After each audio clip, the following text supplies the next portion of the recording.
Oh. Oh my gosh. Okay, YouTube? YouTube, let me know if I am live or not, okay? Because I know it's glitching on X right now for me. And guys, I also got some shit to say before I start this, dude. So I'm low-key meal prepping right now. And at some point during this, dude, I'm gonna have to quick flip my potatoes, dude. I have some potatoes in the oven, and then I'm gonna have to take them out because I'm chefing up some ground beef and taters, dude. And by the way, dude, I don't know if you guys have ever like seasoned I cut up a whole thing of like golden potatoes, and I don't know if you guys have ever seasoned potatoes before, and then like shook them up or something to like get them equally coated, dude. That shit was disgusting, bro. It was just like sitting in like seasoning juice, dude. It was disgusting. So yeah, I mean, I feel like these potatoes are probably gonna be pretty chopped, but I got to go flip them in a little bit. But yeah, I just thought I'd let you guys know that. Anyways, guys, how are you guys doing? I hope that your guys' Wednesday went pretty good. I know mine went okay. I broke a promise of mine or yesterday, not with you guys or anything, but with myself about not staying up for the Wolves game, dude. And I'm actually pissed about that. Kind of got shit sleep, and yeah, man, that shit's kind of annoying. But what's going on? Spooked up? How we doing? No Cap Mac, how we doing? Weird Slate. Can we cook up some late winners, dude? I think we can, man. I mean, I don't know if like any like injury news really came in that was like too significant. But we can definitely check, dude. I definitely had a lot of stuff circled that I didn't end up getting to. Maybe like some of them moved in the other direction, and we can scoop back on that.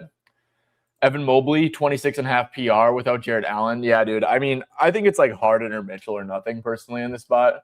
But we can definitely do a deep dive in that in a little bit. And that's definitely the game we'll start with. So I'll start on that first. Just going to get through the questions. ICU. What does that mean, Johnny? Oh, Reynaud double. Okay, we'll get there in a little bit. We'll get there in a little bit. Hot sauce. How is it going? We'll get to the okay. So I'll just say this: I do like that, man. If that like dropped to 8.5, somehow I definitely would hop on that. W meal, hot potato picks. Let's go do ground beef and taters, dude. I'm trying to like lean out, bro. Trying to get nice and lean for the summertime, dude. Just like move somewhere where like everyone just wants to like walk and stuff downtown, or not downtown, but like it's right outside of downtown Charlotte. And it's like, dude, there's always like hella people out there, bro. It's like I gotta be in good shape. I gotta take the tarp off, even though I'm pale as shit. But yeah, you know what I'm saying. Fry them, dude. Clutch. I don't have like deep frying stuff, you know. Ashley, how we doing? Red Sox, how we doing? I do like that established. We can dive deep in that in a little bit. Wuze, what's up, hot sauce? Red, I'm trying to eat good too. Yeah, dude. Eating goods. Like, guys, let's cut out fast food. Well, besides Chipotle, I'm a Chipotle addict. I fucking go there like way too much, but it's really good. Anyways, guys, Cavs and Magic. I'll go to the first question here, the Mobley stuff. So 24.5 PR without Jared Allen. So look, I guess he played, that was a back-to-back, 31 the last competitive game. I think Mobley still, like, I would probably have him for, if this game is competitive, I could see him getting up to 33 for sure, 32. I do think the game is going to be competitive. I probably would have him playing 31 or 32. Maybe like we'll give him 31.5, I guess. And I guess we could just like take Allen off the court, even though Harden's there and stuff. Let's just take Allen off the court. Let's do Evan Mobley per 31.5 minutes. Oh, yeah, and that does look pretty good. We could also just, like, quick do a little back check. I think that his, like, floor has got to be, like, 28. Let's give him, like, 28 to, like, 35 or so and just see where he kind of ranks there. And, yeah, it's, like, a pretty solid hit rate. Like I said, dude, I'm on Donovan Mitchell tonight. It's probably pretty public, honestly, dude. But I do really like Donovan Mitchell. If you guys can get in on 27.5 points, I think that's a pretty damn good look. But yeah, I mean, just for like every reason why everyone's not, it's like, dude, it's like at this point, it's like, I mean, everyone knows that like Magic like don't really double much, and it's just like single coverage and stuff. And it leads to like a ton of like high usage guys getting their shots up. So yeah, I think it's like Mitchell and Harden. I actually really like James to hit 3 threes, to be honest with you. Now I will say the reason why I didn't play it is with the Cavs, like if you look at his attempt volume, dude, he's only at 6.6 attempts per game for whatever reason. But like the Magic aren't a bad threes matchup for him at all, right? Because he doesn't take catch and shoot threes, dude. All he does is like take like step back threes, basically. So it's like those are like perfect for like how the Magic defend. So honestly, dude, I feel like you're getting a pretty good price on this. I wanted like my threshold for playing this was like plus 130, but I do think that's a pretty good look.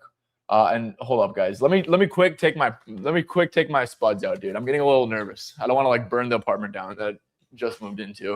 And honestly, I'll probably just take them out and then not have to like worry about flipping them. Oh yeah, they're hot as hell. Jeez, dude. Holy shit. Okay. Oh, good thing I got that out of there. Okay, let me turn this shit off real quick. Okay. Yeah, those things are nasty as hell. Like I said, dude, never like put seasoning on potatoes and shake them up.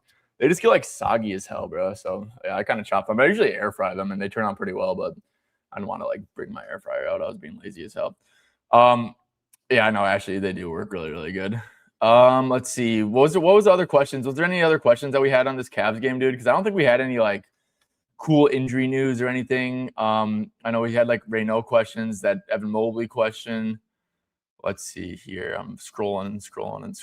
Let's see. Oh yeah, Harden assists. Okay, yeah, let's look at that.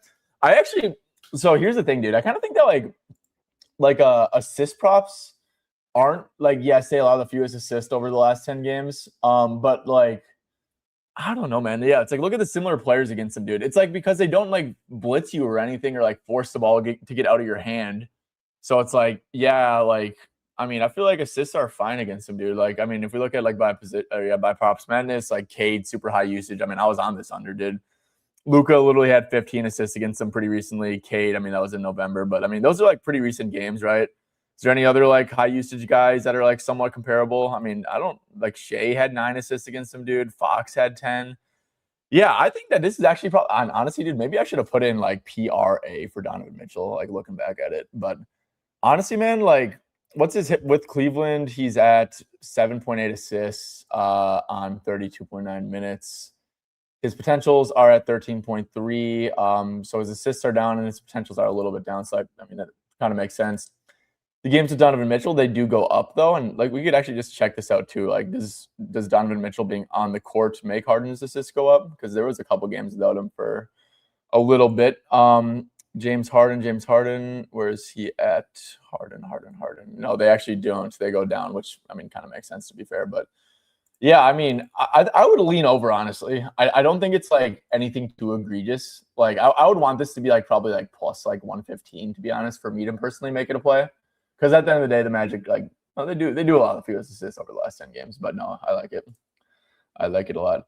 My gym program, here's some game for all you guys, man. And this is like pretty like self-explanatory if you guys have like done this before. Dude, if you guys want to get like lean, the gym matters, dude. You definitely need like a foundation.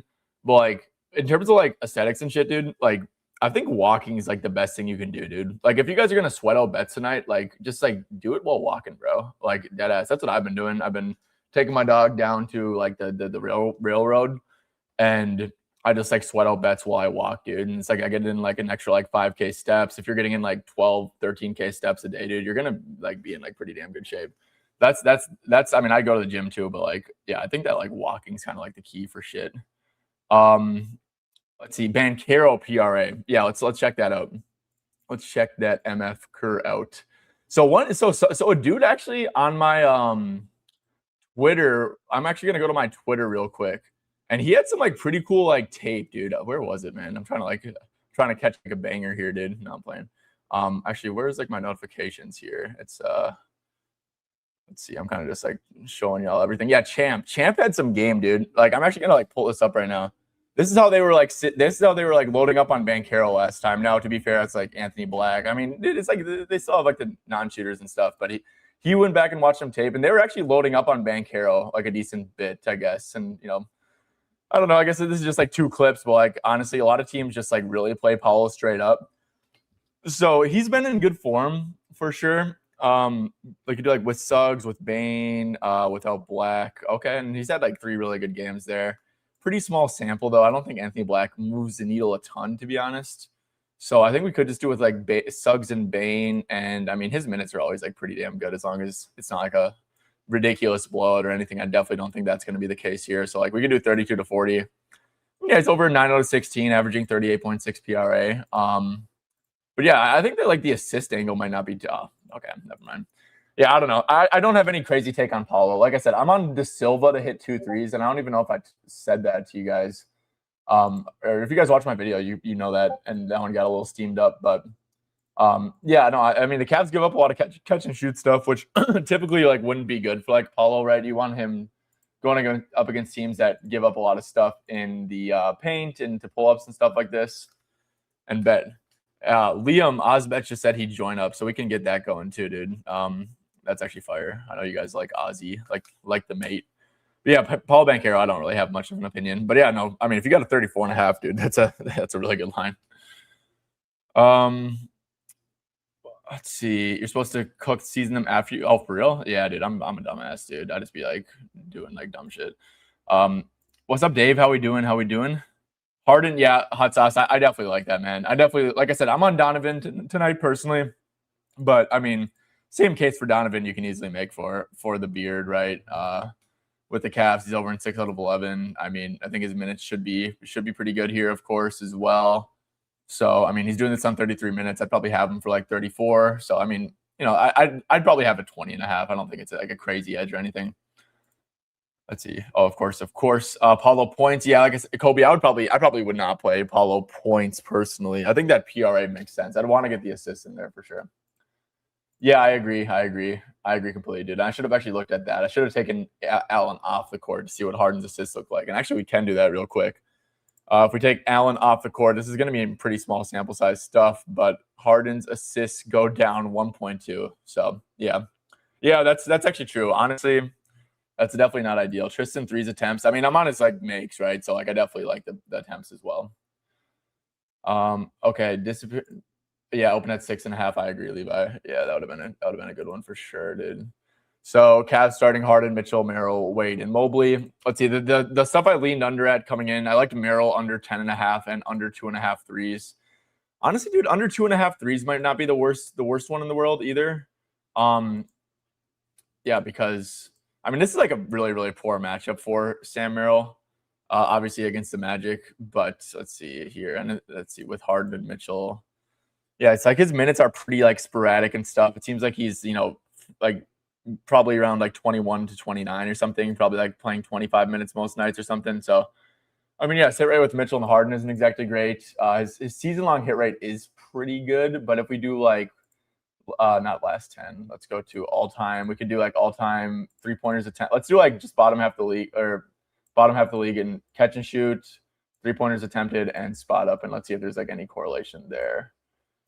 Yeah, so I don't know, and that's like the thing that like I think I looked at earlier, and it's like yeah, the hit rate I just like couldn't quite get there. But this is like a very, very strong lead of mine. If you guys maybe have conviction on it yourself or something, but I think that's like a pretty solid look for sure. Let's see, Suggs assists, Jalen Suggs. Yeah, Jalen Suggs has been good, dude. Let's check him out. So no Anthony Black, that's I think ideal. So he's played 3 games without him. I think that this Wizards one was a blowout. This Pistons one, I believe, was like I think a lot of these were like coming back from injury and stuff. Honestly, dude, he's been back from injury from a decent amount of time now, right? Like February 26th is when he came back. Because he had like they've just been in so many blowouts, dude. I'd probably honestly have Suggs. Like I said, I don't think this game's gonna be a blowout. I think it's probably gonna be like 27 to 33 minutes or so for Suggs. Like a 30-minute. Let's give him like 34. So without Franz, we could do, and yeah, that looks pretty good, man. Let me quick throw him in here real quick.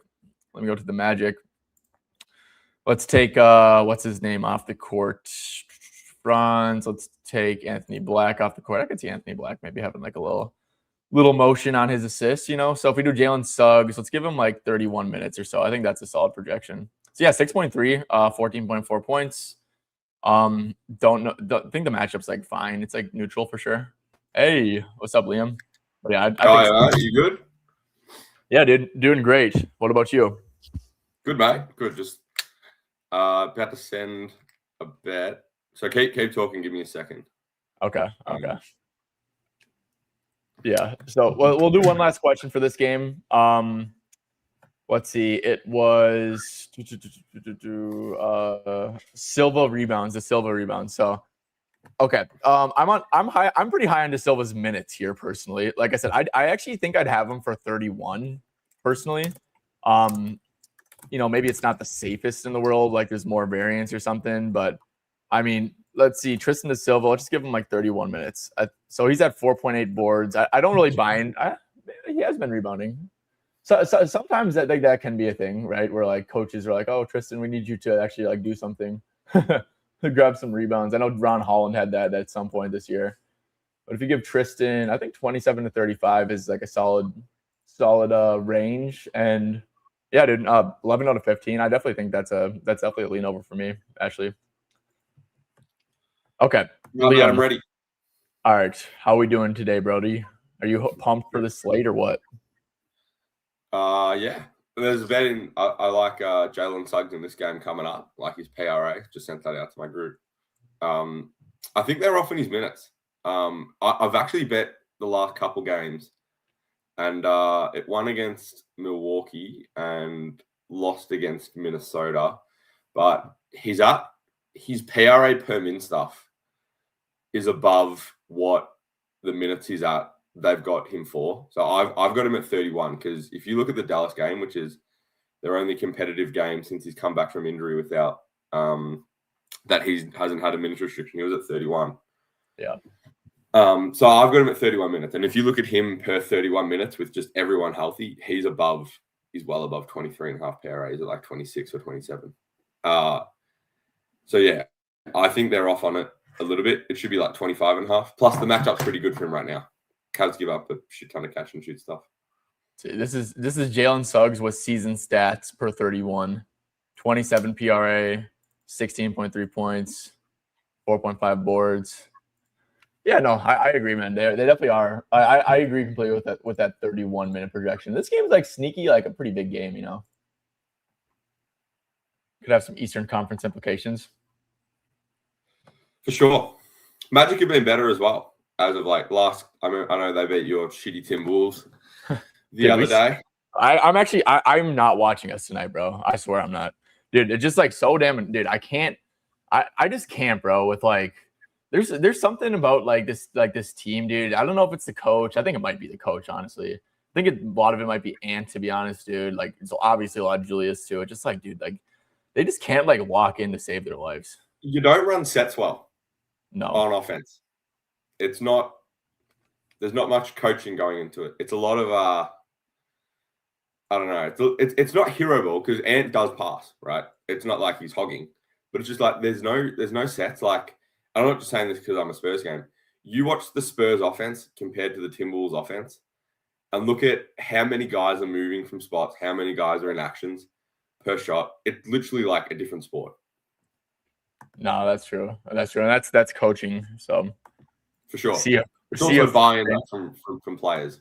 The players have to buy in. Yeah, that's very true. My Spurs have now won 16 of 17. Yeah, I know. That's ridiculous, dude.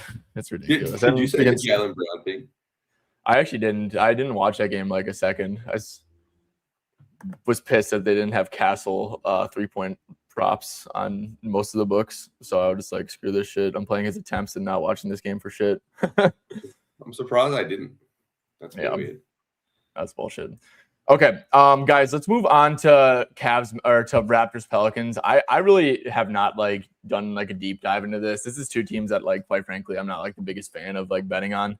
But before we do this, guys, we've been live for about 18 minutes or so. If you guys don't mind, if you guys do enjoy this type of content, dropping a like down below on the stream is very, very appreciated. Same with a good old slap of the sub button if you guys are not already subbed. All right.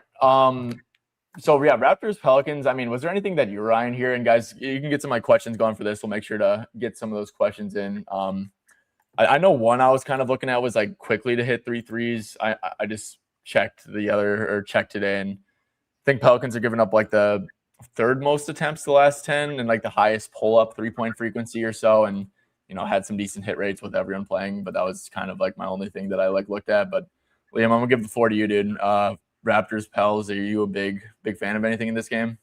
I like Jakob Poeltl here. I was waiting.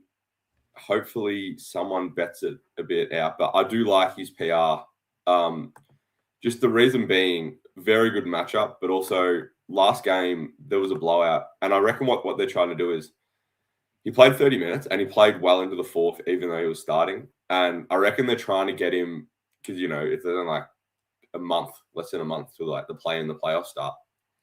So I reckon they're trying to get him, game shape to play heavy mins in the playoffs. So I think 30 minutes is pretty safe here, 28, 30 minutes, and, really good matchup as well. I think his line's a bit lower than what they should be for that. So I do like Jakob stuff. That's all really here, though. Like you, I don't bet on these teams much, to be fair. Yeah, I think they're a crapshoot, dude. Could you tell me what the Raptors do on defense? It just depends. It looks they're a team that depends because they sometimes switch. When they had Colin Murray Boyles, they would switch everything. Yeah. He's not playing. But it sort of depends. Like if they're up against a really good high usage guard, they'll blitz him with Jakob, but they're not here, so I think they'll just be like a soft drop sort of thing. Yeah. What do you rate? What do you rate the Pelicans? I mean, they're kind of middle of the pack. I mean, I know that they don't have rim protection. It's but I mean, yeah. What do you rate the Pelicans defensively? They're just bad. Do they give up anything specific? This Pelicans, honestly, I don't think I've bet on a Pelicans game in a long ass time.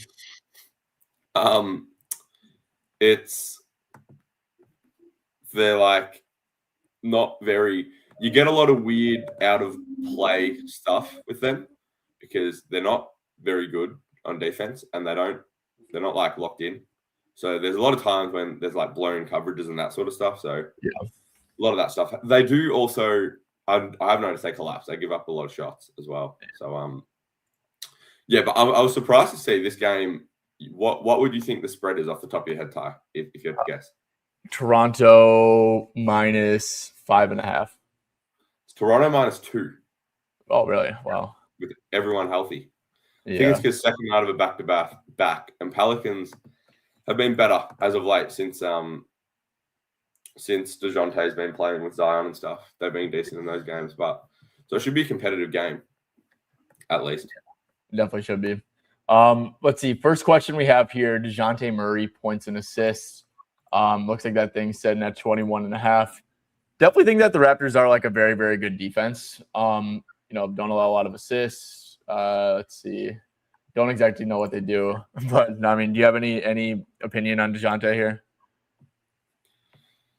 His minutes have been better. So I know against Phoenix he played 30. Did he play 30 last game as well? No, it was a win by 20, so blowout. Oh, yeah. He should be playing 30 here. Yeah. I don't my stuff that I did, it's pretty in line with market for DeJounte. So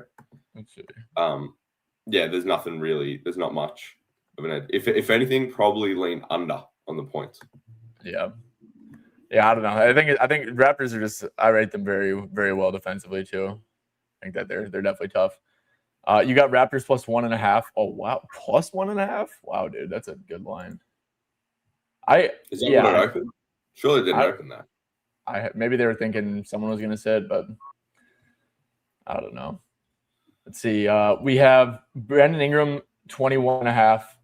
So Liam, I'm guessing that this is because of the Brandon Ingram revenge game. And that's a fair point. He spent a good chunk of his career out in New Orleans. First game back, I believe. Hasn't played them as a Raptor yet, actually. Do you have any matchup at all?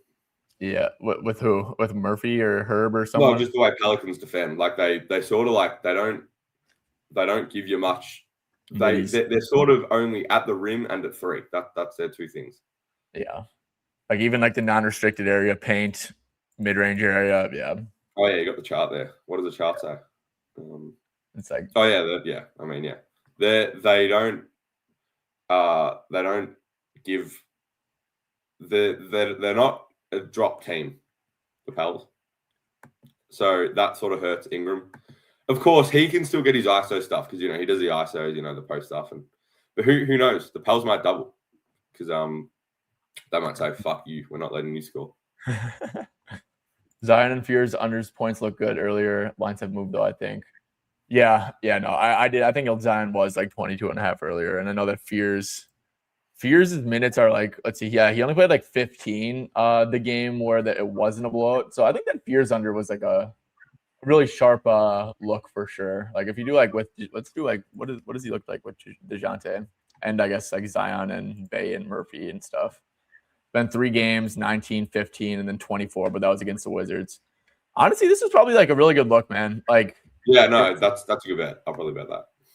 15 to 21 minutes or so, and you could do like games with Zion, Sadiq, and Trey or something. I mean, this is his points hit rate, his PRA only 13.5, and Raptors are just like a damn good defense. So you could take out like the shitter defenses and see where that goes. Like, yeah, I mean, I think that's a really good bet, honestly, dude, even at this 15.5. For sure. It's because the Pels they're not what they should be doing. I know they don't have their pick, but like what a smart team would do is you play your rookies to develop them. But what I think's going on is I think their front office is like, you know what? Everyone fucking clowned us for that trade. We don't want that pick to be really good. So let's try win. I think that's what they're doing, which is the wrong thing because, you know, it has no effect on them. But, yeah, so as long as they keep doing it, I really like his unders. That was something I'm going to bet closer to the game, hoping it holds. But, yeah, it's that's a really good call. He played, I think, a couple games back. He only played 15 minutes in a competitive one against Phoenix, and they've got everyone here. The only guy out is Bryce McGowan, so that doesn't really matter. Yeah, no, definitely does not matter. Like, what's fears? What would you have him like if you had to like type something in like 18, maybe, dude? I feel like 17. Yeah. 17. Let's see. Fears for 70. Yeah, he's definitely not a PRA per minute. 2 guy. 8-minute stints, both halves. Yeah. 2 9-minute stints. Could say that. Yeah, me too. No, really good look, Mac. I like that a lot. Then we have Liam. Looks like some people were on the same page as you with that Pirtle stuff. So, Jakob. Good old Yak. Okay. Let's move on to Knicks Jazz. So, dude, these games start so late tonight, dude. That's so annoying, bro. Not gonna lie. Knicks Jazz. Honestly, Liam, this is disgusting. And this moved, I guess. I was hoping for like a 13.5, or I wanted a 13.5 or a 17.5 PA on Mikal, but I kind of just think it's a good buy spot, man. On Bridges, you're just getting him off these like dirt cheap games, dude. Like closed, I don't know, what did he close against the Clippers? Like he was closing 14.5. I don't know, dude. And then, like I said, I wanted a 13.5. There was one at some soft books earlier this morning, but that was really like my only look, man. And I know Hart, but Hart got ruled out. So maybe some higher minute projections for him, actually. I didn't even think about that. I don't know. I'll kick it to you for now. Do you have any strong opinions on I did my stuff for this game this morning, and for the minutes, I spread them out a fair bit. So I've got Brunson at 33. I've got Cat at 30. OG 32, Bridges 28, Mitch Robinson 20. I thought I'd put like the Alvarado, Diawaras, Clarkson, Hugporty, Sohan, Kolek. I all put them in the mid-teens, low teens, because the spread here is 15. So, you know, and it wouldn't surprise me if this is like not just a spot where the starters don't come in the fourth, but also a spot where the first half you can manage their minutes. Because hang on, I was taking a look. So I for that reason, a lot of the stuff I think it looks low, but in my stuff, because of the matchup, it ended up being pretty equal. I actually don't have anything in this game that I like. Yeah, I kind of like Cat. Well, I mean, not that I don't think the Jazz will try any like cross matching shit anyways, but I was actually pretty surprised to see that Cat's points don't go up with Hart off the court, you know? I thought that would like free things up for him with like the cross matching, or at least his 3-pointers attempted would go up. But apparently it'd be with Mitch Robinson off, they'd go up, right? Oh, with Hart and Mitch off. Try that. Cat, yeah, that goes up, and his threes stay the same though, which is weird. He needs to start shooting some more threes, dude. I think it's the reason. I mean, I don't know whether the threes stay the same, but the reason the points go up because on bigs he drives. So he drives when he's guarded by a big. What do you have? So if you do it without Josh, I just want to like see like what Mikal's minutes like typically are at. If you do like without Hart, I don't know, with Cat and Anobi, and I guess with Shamit too. Oh my gosh, well, like what are his his hit rates suck, but what are his minutes at? Like 35.3, but like that's kind of skewed by a Denver overtime game that was double overtime, I guess. What did you have Mikal at for minutes? Did you have him at like 33? I had him at 28-30, because I think it's a game where they can rest guys. Yeah, true. I guess. What would you have Mikal if it was competitive? Like 35? 34, 35. Let's give him like 31. 13.6 points, dude. That's gross. Damn. What about just like normally 14? Yeah. Okay. I don't know, man. I think that this is like tough. I saw people talking about Diawara. I like Diawara. This actually reeks of like a Diawara game. So not gonna lie, dude. If 6.5 line comes like more available, or like maybe 9.5 PR, I would actually definitely probably do that, dude. Like, what would you have Diawara for? I mean, you played 18 against the Clippers, dude. I've got him at 20. Yeah, I think that's good, dude. So like if you do like 17 to like 24, I mean, it's like let's see what he's at per 20 minutes, and it's probably a little bit skewed due to that Spurs game. But this dude's like not afraid to shoot whatsoever. Yeah, 8.3 points, 3.2 rebounds. I don't know. I think that's a pretty good bet, especially against the Jazz, dude. I mean, you got to be shitting me. Like, I'm hoping some lines pop up on Sportsbet FanDuel. They might closer to the game, but yeah, I think this is a spot where he plays a fair bit. Yeah. He might not be in the blowout crew. That's the only thing. Because it'll be Trey Jemison, Daddier, McCullough, Kolek, and then it'd be between him and Sohan. I don't know if they then play Sohan to try and get him fit in, but that's the only gripe. Oh, yeah, true. Run the risk there. But yeah, no, I like it. I'm probably going to bet that. Yeah, me too. If it's on FanDuel. Yeah. 6, and it stays at 6.5, right? 6. I mean, that's a good line, man. That's a really good line. Shamit's slightly. So we have two conflicting comments. Shamit's being slightly high, and is Shamit over 2.5 threes a good look? I'm right on market with his points. I've got him at 28 minutes.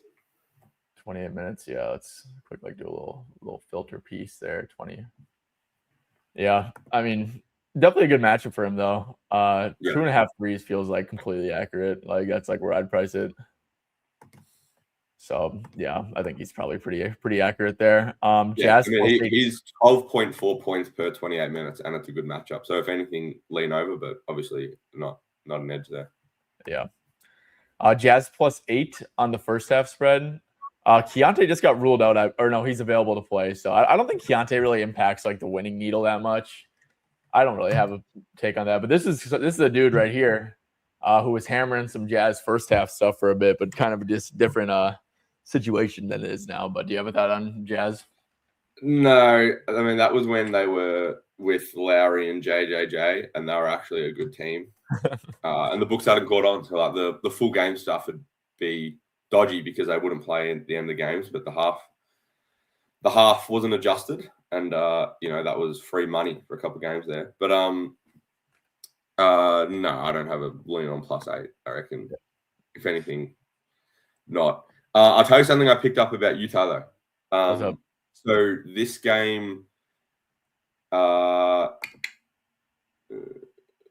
Ace Bailey and Collier is back. Okay, so that makes my point a little bit redundant. Last 2-3 games, they've been running Cody Williams into the ground, and he's been playing point in the last quarter, which is interesting.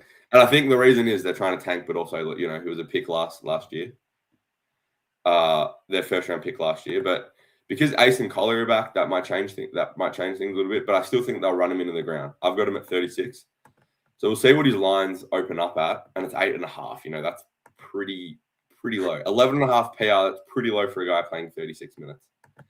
So I'll probably bet that again. I bet it last game. It was disgusting because he's so bad. Watching it, you're like, mate, this bloke sucks. But so that's something to keep in mind. Okay, no, that's a good angle, dude. Those are like the most like profitable angles, like in betting, in my opinion. Is like when you can catch up. It's like, oh yeah, like this dude literally runs point guard for an entire quarter, and the market has him at 2.5 assists for a +140. It's like, okay, well, I'm gonna take that shit. Mm-hmm. So no, that's a great show. Filipowski stuff. I would stay away from Filipowski stuff. The Knicks have been like shutting down the paint recently, dude, and especially whenever they have like Mitch Rob, it's a terrible rebounding matchup. I get that. I definitely get the lore behind Filipowski, but you got to remember he played the Wizards, the Bucks, the Warriors. I mean, he had really good games, but I personally he started to be more aggressive. I'll say that. The last game, obviously, just 25 minutes. Not great because they're playing Sheboy as well. So Kevin Love hasn't played in a while either, but he's also active. But I don't think he'll play. But yeah, no, The games where you love Filipowski at like the 14.5, 15.5 lines is when he's playing with no other true big because they sort of just forced to play him.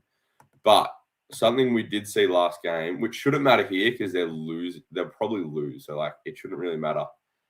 But a couple risky things here with him is foul trouble guarding Cat is very high, in my opinion. So keep that in mind. Also, last game, he didn't come back. They didn't play him much because that's probably because they were winning and he was playing well. So you don't have to worry about that one here because, they'll probably lose. But, I mean, if you look back 3 games ago, he was playing pretty well. He scored 20 and he had 5 fouls and he still played 31 minutes. So you never know. So, yeah, he's a tough one to read with his minutes because you just don't know what's going on. Yeah, I agree. I just everything in this game feels like pretty efficient to me, to be honest with you. Like, I don't know. Like, except for that's the only thing I really like here is that Diawara look, personally. Okay, Rockets Nuggets, Liam. This should be a pretty good game. Looks like Jokic got some steam. Definitely should have played that over. I mean, he's someone over the years. Like, if you do an all-time head-to-head against Ime Udoka and the Rockets, especially if you could like take out this like Nuggets or this April 13th game last year where like the Rockets were locked into their seating and like it was like he wasn't trying and stuff, and I don't think Ime was trying anything hard. Like, genuinely, if you could somehow take out that game, and I don't know how exactly you would do that, but I mean, his usage rate this year has been at 38% against them. The year before that was at 36%. I mean, like, it's literally just like this little shitter game in late April that's like kind of holding it down. But yeah, I mean, I think Jokic, anytime he gets single coverage, is probably a good look at like a 28.5 line, especially. I agree. I agree. I like, they adjusted the lines. Sort of. I like Reed Shepherd here. I bet him last game. It was yesterday against Toronto. He played just 24 minutes. I'm putting that down to he was really bad. He shot like shit. He had really bad turnovers. Ime pulled the plug on him. If you look before that, there was some games where even the guys were healthy, like Jabari Smith. Everyone was healthy. He's been getting mid-30s, high 30s for minutes. So they trust him. I love his matchup here as well against Denver. And he's played 30-plus minutes in all 3 games against Denver. I do think this is a spot where they'll play him more because he can really take advantage of the shitty Denver bigs on defense. And, I mean, 21.5 is a really low line PRA for someone who, when he does, like, he gets a lot of touches when he's playing, even with the other guys on the floor. I think the line's too low. I reckon it's a really good bet. So I'll play that closer to the game. Especially recent, he's been good. Yeah, he has like the head-to-head history. One thing I noticed about the Nuggets, dude, is like if you go to like their last 10 and stuff, it's like they really just try to keep you out of the paint. So like they're gonna load up on Durant here, I believe. They tend to load up on like the top options, and if you look at KD head-to-head against him this year, I think he's at a 21% usage rate against him this year. So, I mean, I think that's obviously good for the tertiary pieces. I played some Jabari Smith over PR. Looked like that one didn't get any CLV. So if you guys want to play some Jabari Smith overs, that's something I got in on. Finney Smith's actually been playing a lot recently too. Like if you look at his minutes recently, I think DFS has played 27, 25, 21, and 20. I mean, he was like playing like 14 minutes for most of the year, dude, like before that little stretch. Yeah. So I think him being out is somewhat significant for like the wing minutes and stuff. I feel pretty good like having Jabari around like 35 or 36 here. So it's like 30 to 40 minutes I did with like KD and Sengun. And he also just has like really good head-to-head history against him too because of how they load up on Durant. So yeah, like Reed, Jabari. I mean, honestly, dude, I threw Tari Eason 4 threes in a ladder. And the fact that this went up to so Tari's been dead broke recently. His like shooting regression like hit him like crazy. Literally has hit this in one of the last 11 games.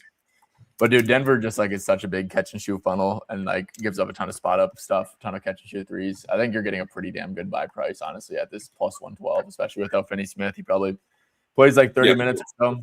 So no, I like it. To be honest, I don't think in this game, off a brief look, I don't really think the market factored in enough of the coverage that KD will get based on the usage he has. So like a lot of the guys you can just put like a couple shots higher and the points line looks a bit low.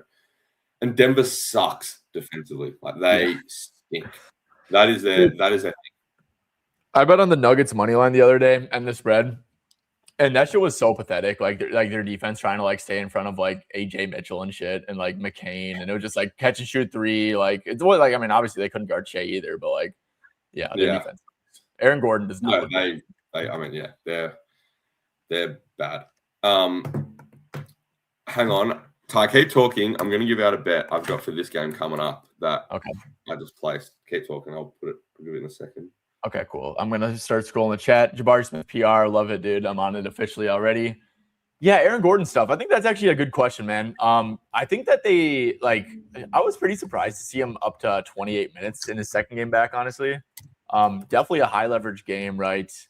You know, the way that they'll defend Jokic though makes me like pretty bearish on like the other guys, right? Because like if Jokic has like a 40.6 assist game, which I think is like definitely in the range of outcomes, to be honest, like it's just probably going to be a pretty shitty game for those guys. I think you can put like another super physical wing on Aaron Gordon, like a Tari Eason or someone who can probably like hold his own a little bit. Jabari Smith.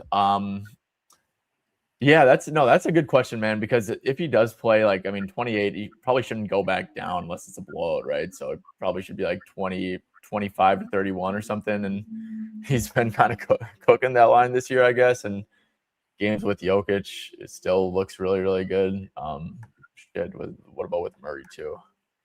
I really don't know what to do with this, man. Like I said, just like anytime I think Jokic is going to get single coverage, though, I just like really don't want to take role players overs personally. Looked at Amen under 16.5 or under PR, especially with Gordon back. No free dunker shots. Yeah, like I said, I mean, I don't like the matchup for Amen personally. Like I said, the Nuggets really just try to keep you out of the paint. Thompson finally has been playing good. He had like a stretch where he was pretty bad. Now, not saying like the Nuggets are like OKC or the Knicks or who else is like the Pistons, like locking down the paint or anything, but it's not like where you want to attack them. I think like head to head, 22 points, 14. So, I mean, this is on like, dude, he's only at 17.3 points on 42 minutes, basically. Usage rate is a little bit down from the season average. And it is a back-to-back, no Dorian Finney-Smith. I mean, I probably have Thompson for like realistically, dude, like 32 to 41 minutes or something. I mean, maybe like 33, honestly, just because he plays so damn much, and we could do it with Durant and Sengun. Yeah, I mean, I don't know. Like I said, I lean under with you, but I wouldn't personally. I don't think it's enough to be a bet, especially at like the -125. I saw someone in the chat put that they played Sam Merrill over 1.5 assists because he plays more minutes without Allen. I was going to say there's no correlation between Jarrett Allen being out and Sam Merrill getting minutes. Yeah, no, there's really not at all. I think, yeah, Sam Merrill did, and this is just like a spot. Like, I'm on Mitchell overs. Did you play any Mitchell or Harden overs? I didn't. No. If I had to lean one, I'd lean Mitchell overs. Yeah, I played Mitchell over. So I don't know. I don't think Sam Merrill's gonna touch the ball a whole lot here, and you got to touch the ball to get assists. Jonas Valanciunas, dude, he stinks, bro. Do you think he's even going to be in the rotation? Like, this is like a game where he could definitely play, to be honest. You know what I'm saying? Like he can match up with Capella easily. He can match up against his team that can't shoot. Do you think he gets all of the non-Jokic minutes? Because you could. I mean, this is a game where it's not as bad because the shooting isn't as bad, so you don't have to worry about him running out to the perimeter on on any of that stuff. And it's a slower paced team. So I could see him playing this game, but he does stink. He's good when he gets minutes, but like, yeah, I mean, like, I'd probably have his ceiling is 12, dude. Like, if we're being straight up, like, yeah, I would think this is a game where he doesn't get completely benched, so like 8 to 12. I mean, plus money for 3.5 boards for this dude. He's such a good per minute rebounder. You're low-key thinking about playing Jabari double-double at a low stake. I do like that, man. I do like that for sure. Mobley and Paolo, I like for double-double stats. I don't really have an opinion on that, to be honest. I think Mobley without Allen, could definitely get one, but yeah. I just bet Mobley is overs 24.5 PR. You did, yeah. I think that was one of those we looked at earlier. He's at 27.5 PR per 32 with Allen off the floor. And straight up, Harden as well helps. There's not much of a sample size of it. I don't even know if there's. really any. Let me take a look. With Harden on. Did you just move the market, bro? I mean, it goes up. It's not enough of a sample size because there's literally a 70-minute sample size. But with Harden on the floor and Allen off, Mobley's at 34 PR per 32. But it's a 70-minute sample size, so like get you like good to see, but also small. But yeah, also the Orlando matchup's interesting because they like if you look at I watched some of Mobley's games against him this season. He's just always there for like the little post ups or coming off the pick and roll. Is there, so he gets plenty of shots against them. So yeah, I just think it's too low. Like for someone who's at 27 PR per 32, and then you boost it with Harden. 34 is probably fake. 34 per 32. It's probably around like 29 to 30. It's just too low of a line in a matchup that I think is pretty neutral. Yeah, that it definitely is neutral. I think the market's like thinks he's is factoring in his 28-minute game last game because it was like the second night of a back-to-back. Like this is, I agree with your 32-minute projection. That's for sure. I think that's what I had him at earlier too. So, you like Jonas points? Yeah, dude. I just think there's a lot of like ways to lose a Jonas bet. Like his ceiling, like deadass, is like 12 minutes. But like I do agree. Like I don't think he should get benched here personally. But they also might just be like... It's also a back-to-back. So, and tomorrow's against the Spurs, which is a big game for the Nuggets. Also, just quietly, have you seen where the Nuggets are in the standings? Dude, they keep on losing, dude. Us and the Nuggets are one game in front of the play-in. Yeah. So this is a big game for them too, dude. Like, I mean... Yeah, sure. I don't know. But it doesn't make sense to blow Jokic completely because he'll be playing tomorrow as well. So I actually sort of like Valanciunas stuff because the matchup makes sense for him where he'll be able to play. And the minutes make sense in terms of he should get 12. And if he gets 10 to 12, he's at like he's at a per min basis for PR this season. So like Yeah, no, he is PR per min guy, so it's like, yeah, if you have him at 11 minutes, the line should be 10.5 or something like that. So, no, yeah, I think that makes sense. Tristan De Silva. Okay, we're not in that game. Aiming under rebounds. I'm gonna be honest, man. Like I'm not gonna have an opinion on that personally. He's gonna be on Murray, which I don't think is ideal. I mean, I guess do you think the matchups are like Thompson on Murray, Sengun on Jokic? I guess. And then maybe Sengun on Gordon, honestly, and they put like they usually put Sengun on like the non-shooters because they know how bad he is on defense. So I think you're pretty spot on there. Is there anything else you have in this game? I might go ahead and add Eason over threes, to be honest, man. Like that's just like one I was super close on earlier, and like you got the Finney Smith out stuff, and it moved up like. I don't know. It's gross with the hit rate, dude. Maybe he's like in his head or something, but I just know like the catch and shoot threes are going to be there for him here. So, and I like it. Man, like, I like it. Okay. Let's move to Hornets and Kings. So, the main guy I was looking at this game, and I can guarantee you, like, I'm not going to have the number. I want a 20.5 really badly on Miles Bridges PR. When Grant Williams doesn't play, he's he'll play like 18-minute first half, and like there's been a ton of blowouts and stuff, and obviously this could easily be a blowout. But yeah, Miles Bridges, I'm just a little high on his stuff compared to market. I think that like if the game somehow is close, you will see him playing 34 to 36 minutes. Liam, this is a game I didn't look at like whatsoever, dude. So I mean, do you have? I haven't done my stuff yet for this game, so I was going to do that later because. Wouldn't surprise me if there's some laid out stuff because I think Charlotte played yesterday and Sacramento played yesterday. Yeah, so it might be a couple hours before the game. They put some stuff, but just looking at it now, Westbrook's out, which is interesting. And Monk and Carter and Devin Carter, who scored 22 points in the fourth quarter yesterday. Damn. So I'm looking at Sacramento's. They've only got 1, 2, 3, 4, 5, 6, 7, 8. They've only got 9 players active. 3 of them are Patrick Baldwin, Drew Eubanks, Doug McDermott. Another one is Killian Hayes. So, look, this actually might be a sort of high DeRozan minute spot. Yeah. Look at He all these played outs, 34 bro. 3 games ago in a game they lost by 11. So it still can happen. So I might look into his PRA because because they usually don't go Eubanks and Max Reno together. It's always one or the other. So then that's a 7-man rotation with everyone left. And 2 of those players is Doug McDermott and Drew Eubanks, who I don't see playing massive. Sorry, Doug McDermott and Patrick Baldwin, who I don't see playing massive minutes. Going to look into that one more, but yeah, could be interesting DeRozan stuff because he should have a sky-high usage. And I'm fairly certain the Hornets won't give what they got a smart coach. So they'll be like, sure, just shoot a bunch of middies. Yeah, no, I agree. Damn, dude. I mean, there's just no sample to like look at with this shit, dude. Like, damn. Of these guys out and him playing. Yeah, I mean, like, dude, if you want to take, because like I think that Devin Carter being out is like pretty significant, honestly. Like, he's someone who would like have the ball in his hands a lot. Like, I don't know. I mean, we could clear this all and like just do. I mean, like the whole who's all out, like Sabonis, like Levine, Monk, Murray. I mean, Carter, because like Carter gets all those like shitty minutes too, and then it's like Schroeder's like in the sample too, who makes a difference. Like Nick Clifford is probably in a really good spot, honestly, man. Like 19 and a half. He is. I was just looking at that.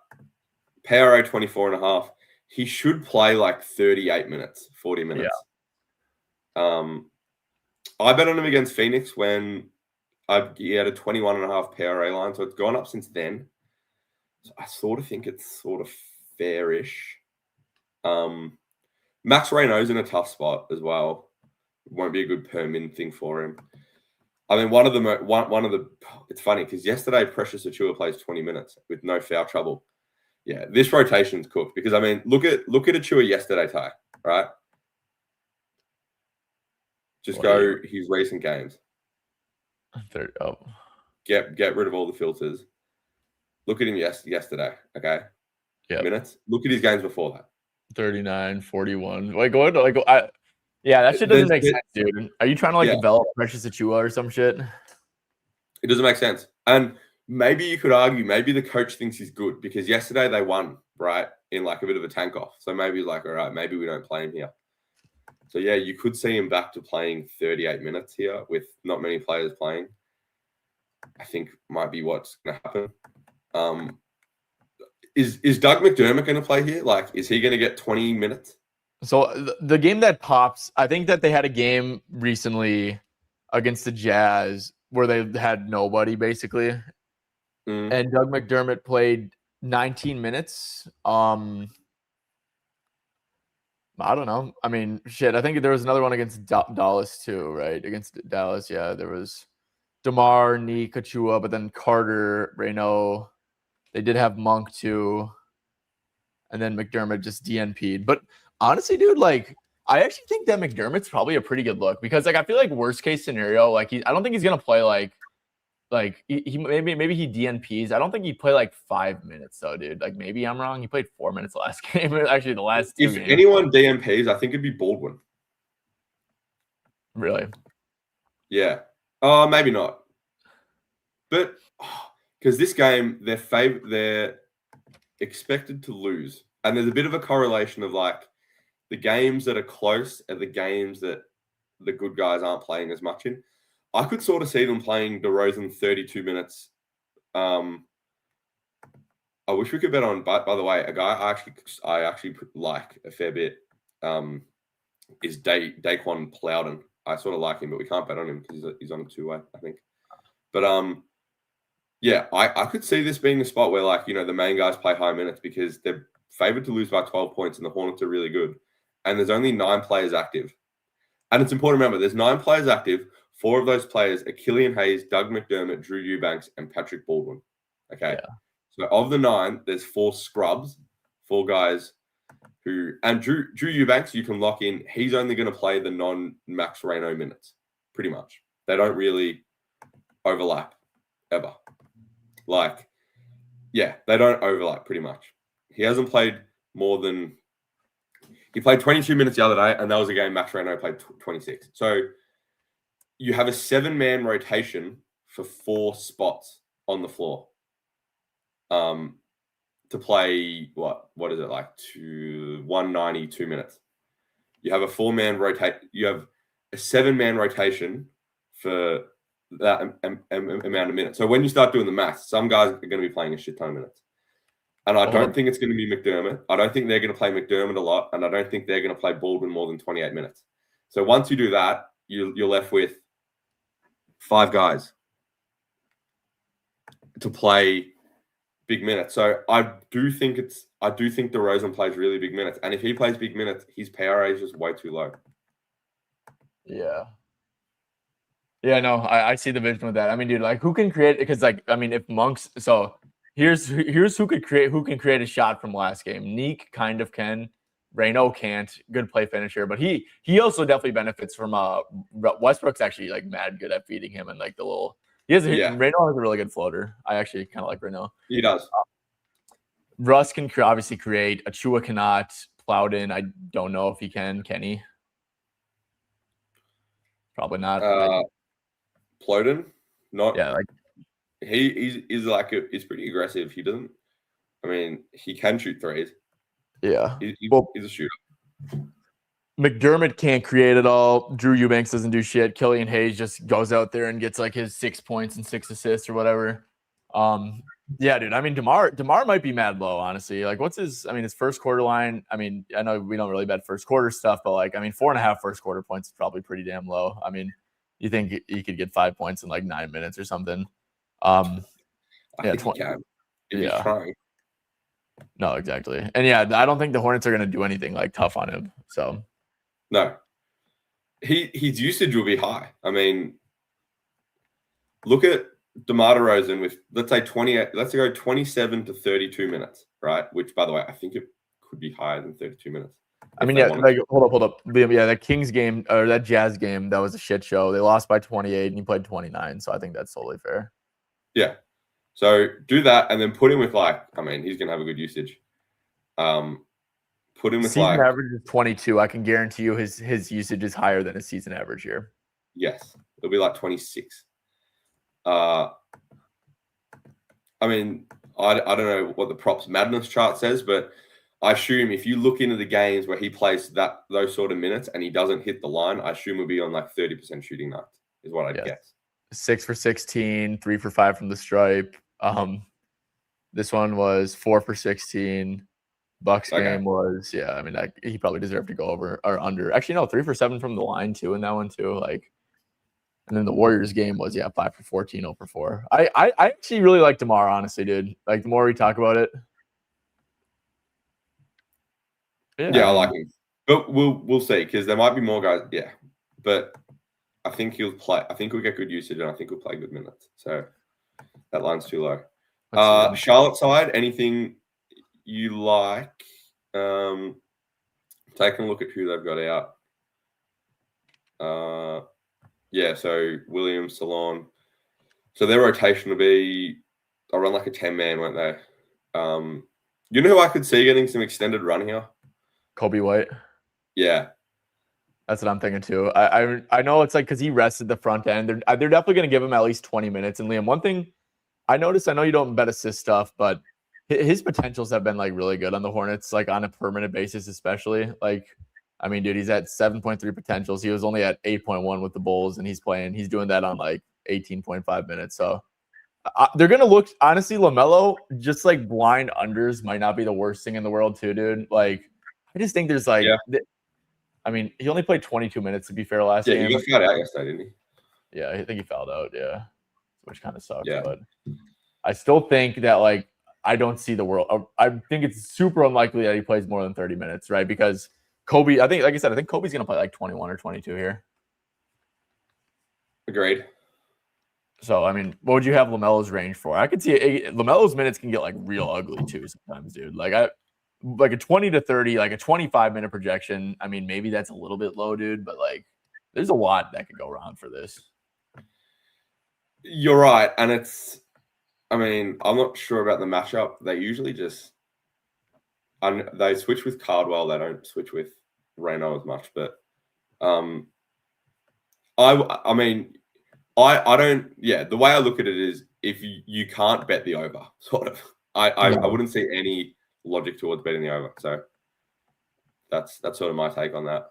Yeah, I will say that the Kings allow the most above the break threes the last 10 games. It's probably not great going up against LaMelo. Not ideal. Not ideal at all. But no, yeah, Kobe White. I guess we could quick circle back to Kobe. I mean, what are you looking at? Like a PA, PRA, like something like I'd probably that? play PRA. I've still got to do my stuff for this game and figure out if there's minute upside because, mate, like, you know, they've still got Trey. Yeah, I mean, they've got Trey Mann on the bench who can take usage.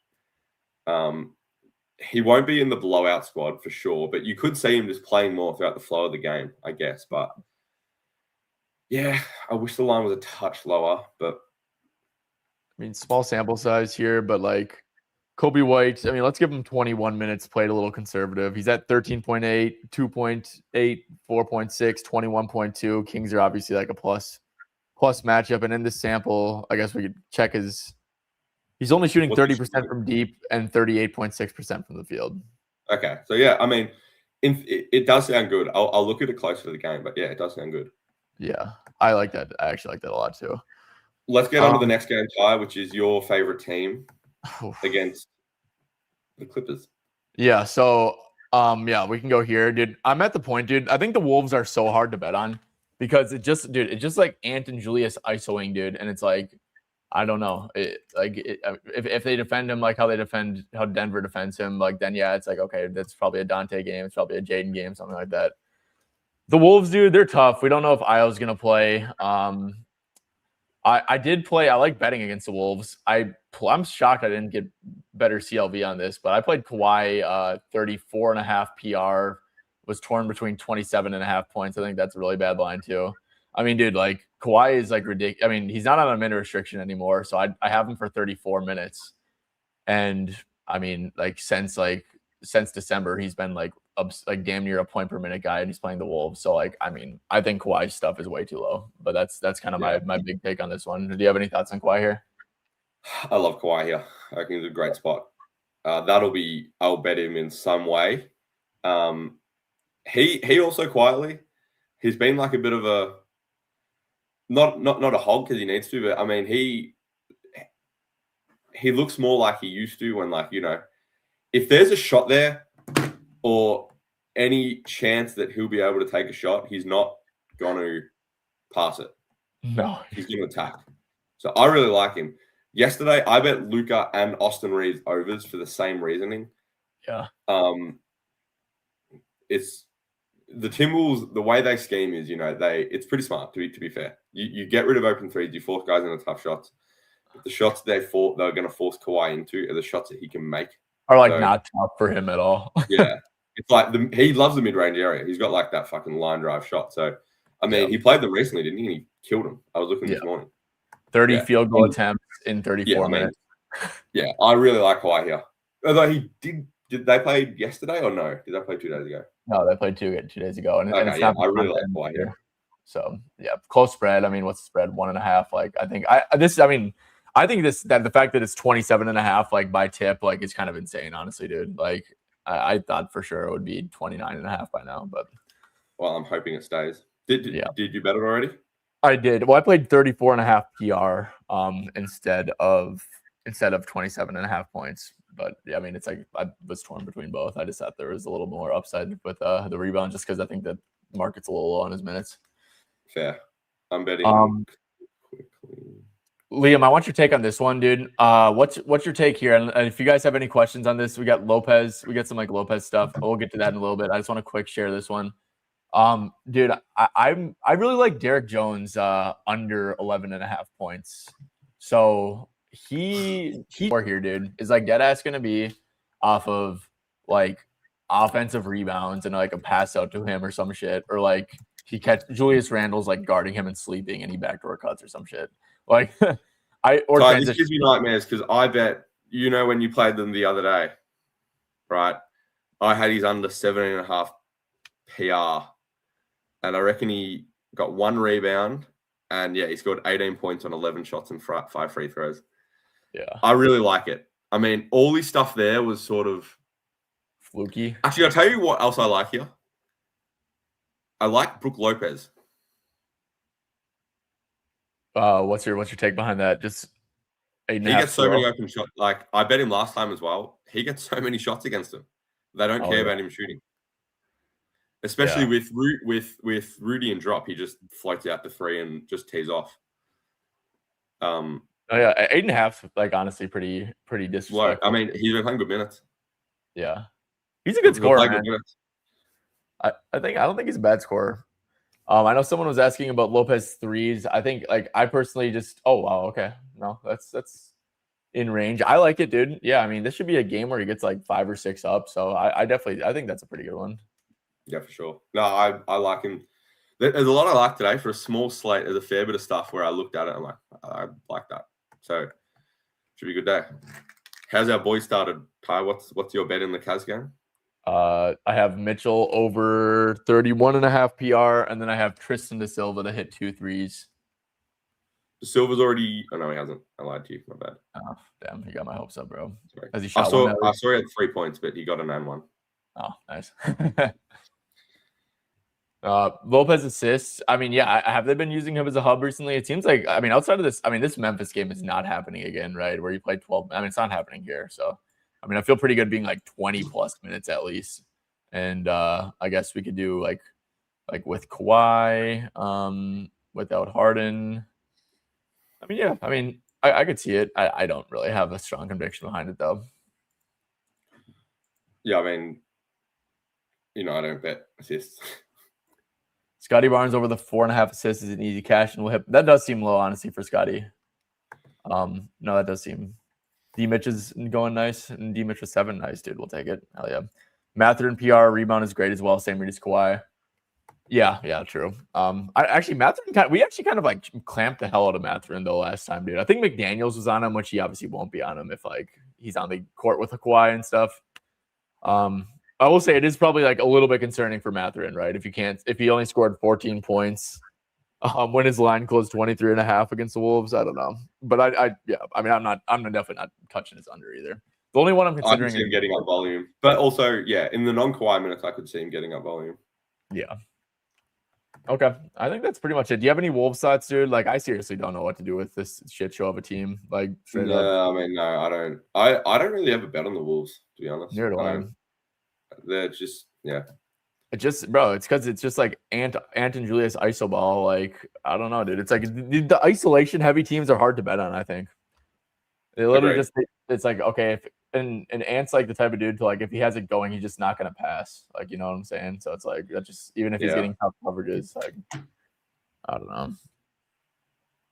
If I was out, I might play McDaniels stuff. McDaniels is kind of getting to a buy point for me to an extent. Like, 19.5 is pretty damn low. Slow-mo assist. I like that, dude. No, slow-mo, dude, if Io's especially out, slow-mo is actually going to play a lot. I don't know if we're actually going to get it on a real book, but I mean, Hard Rock has like a 3+ for plus 175.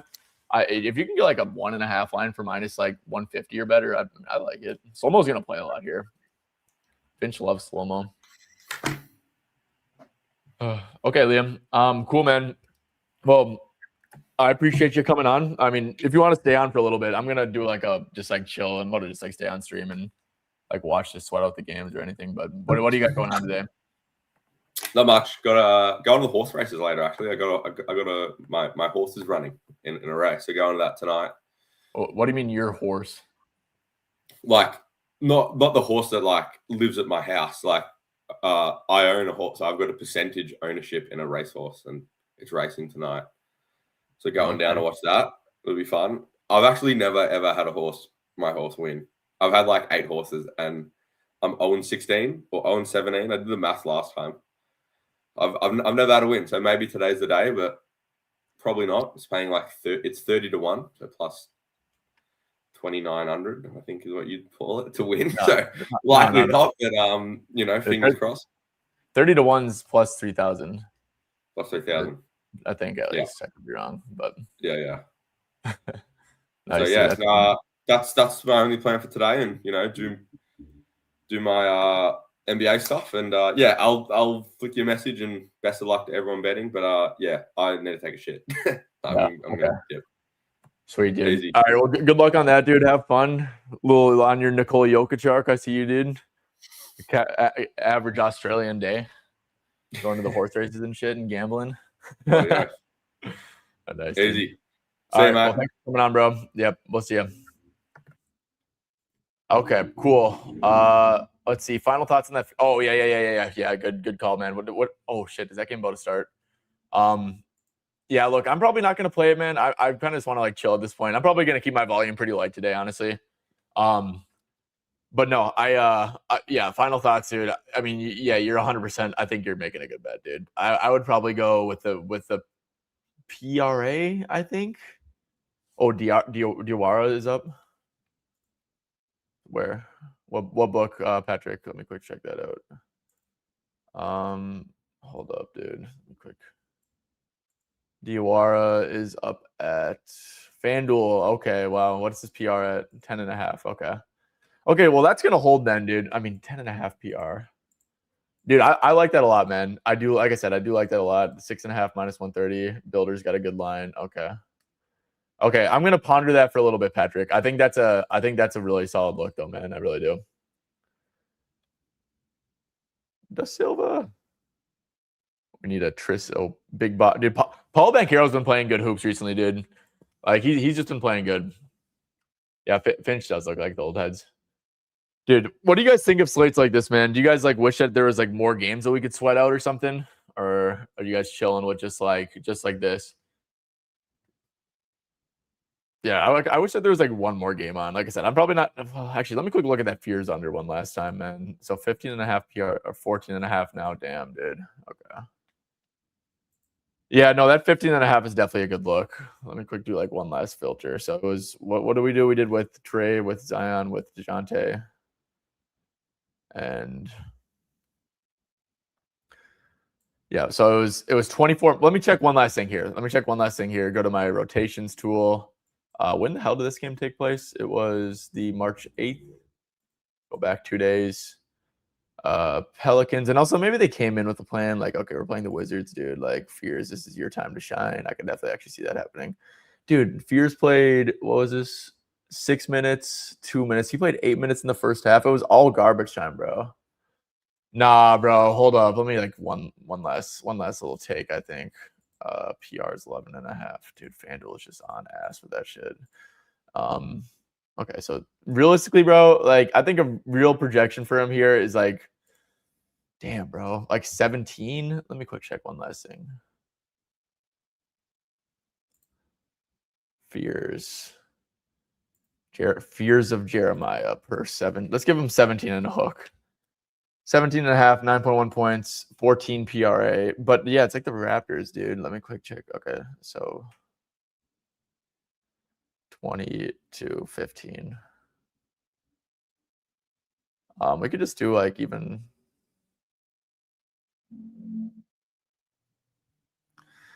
Yeah, hold up, man.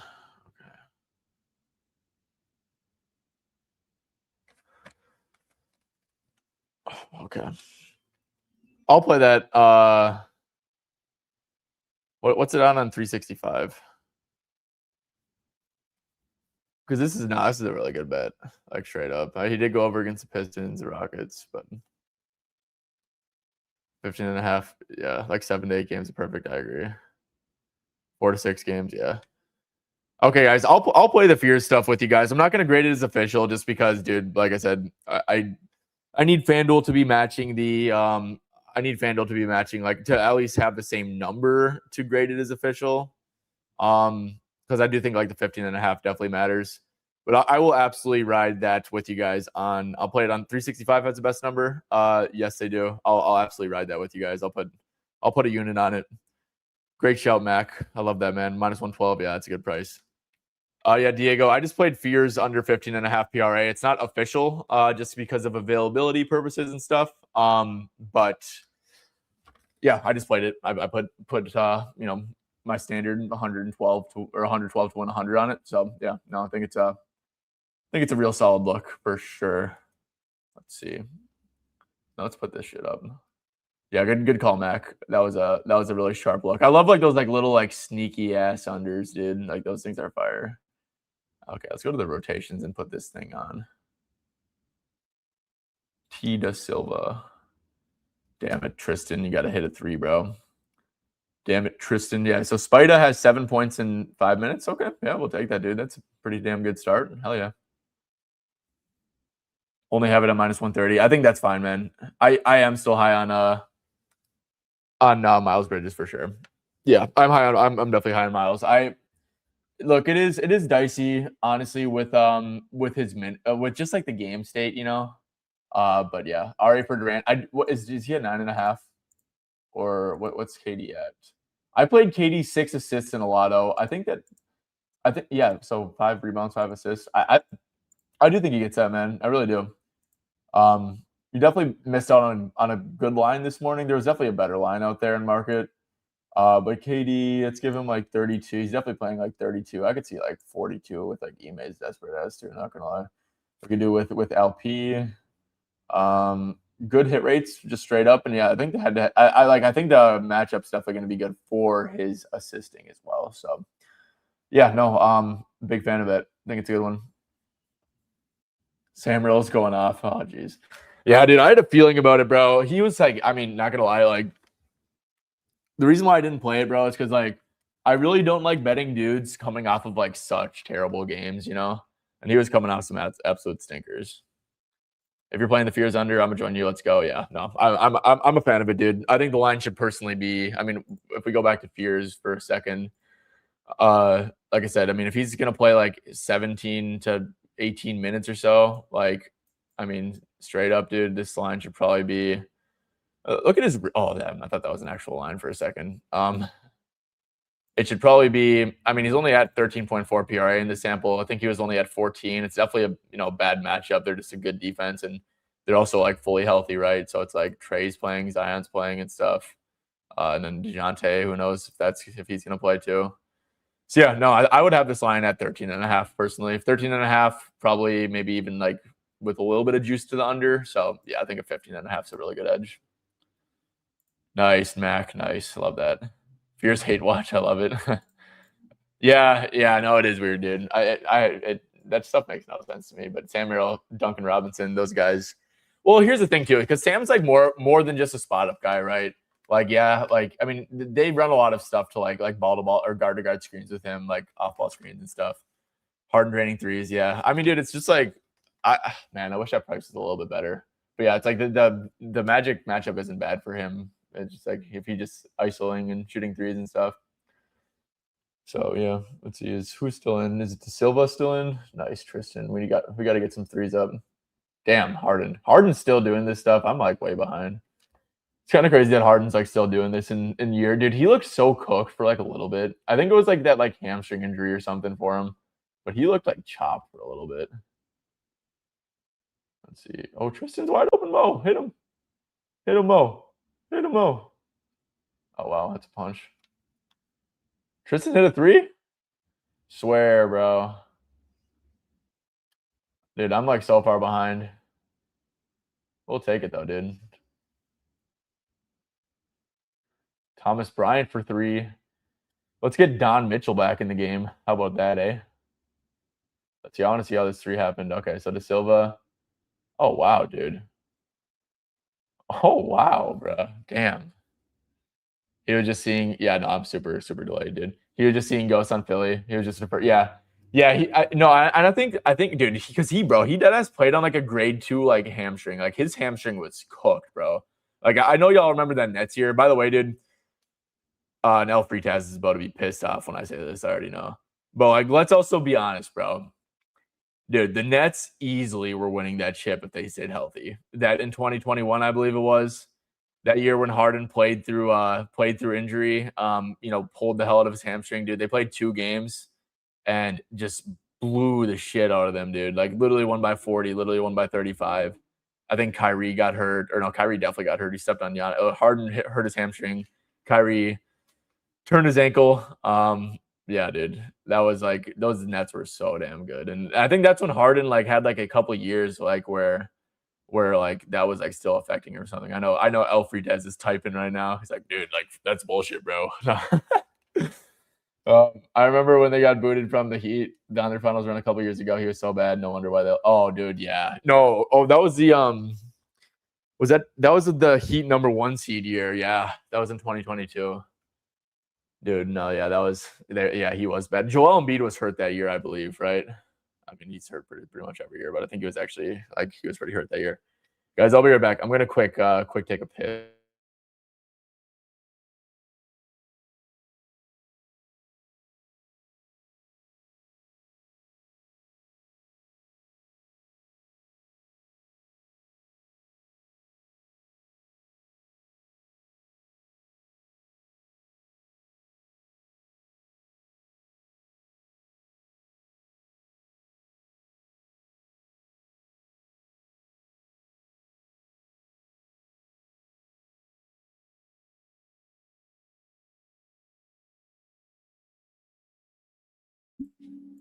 Okay.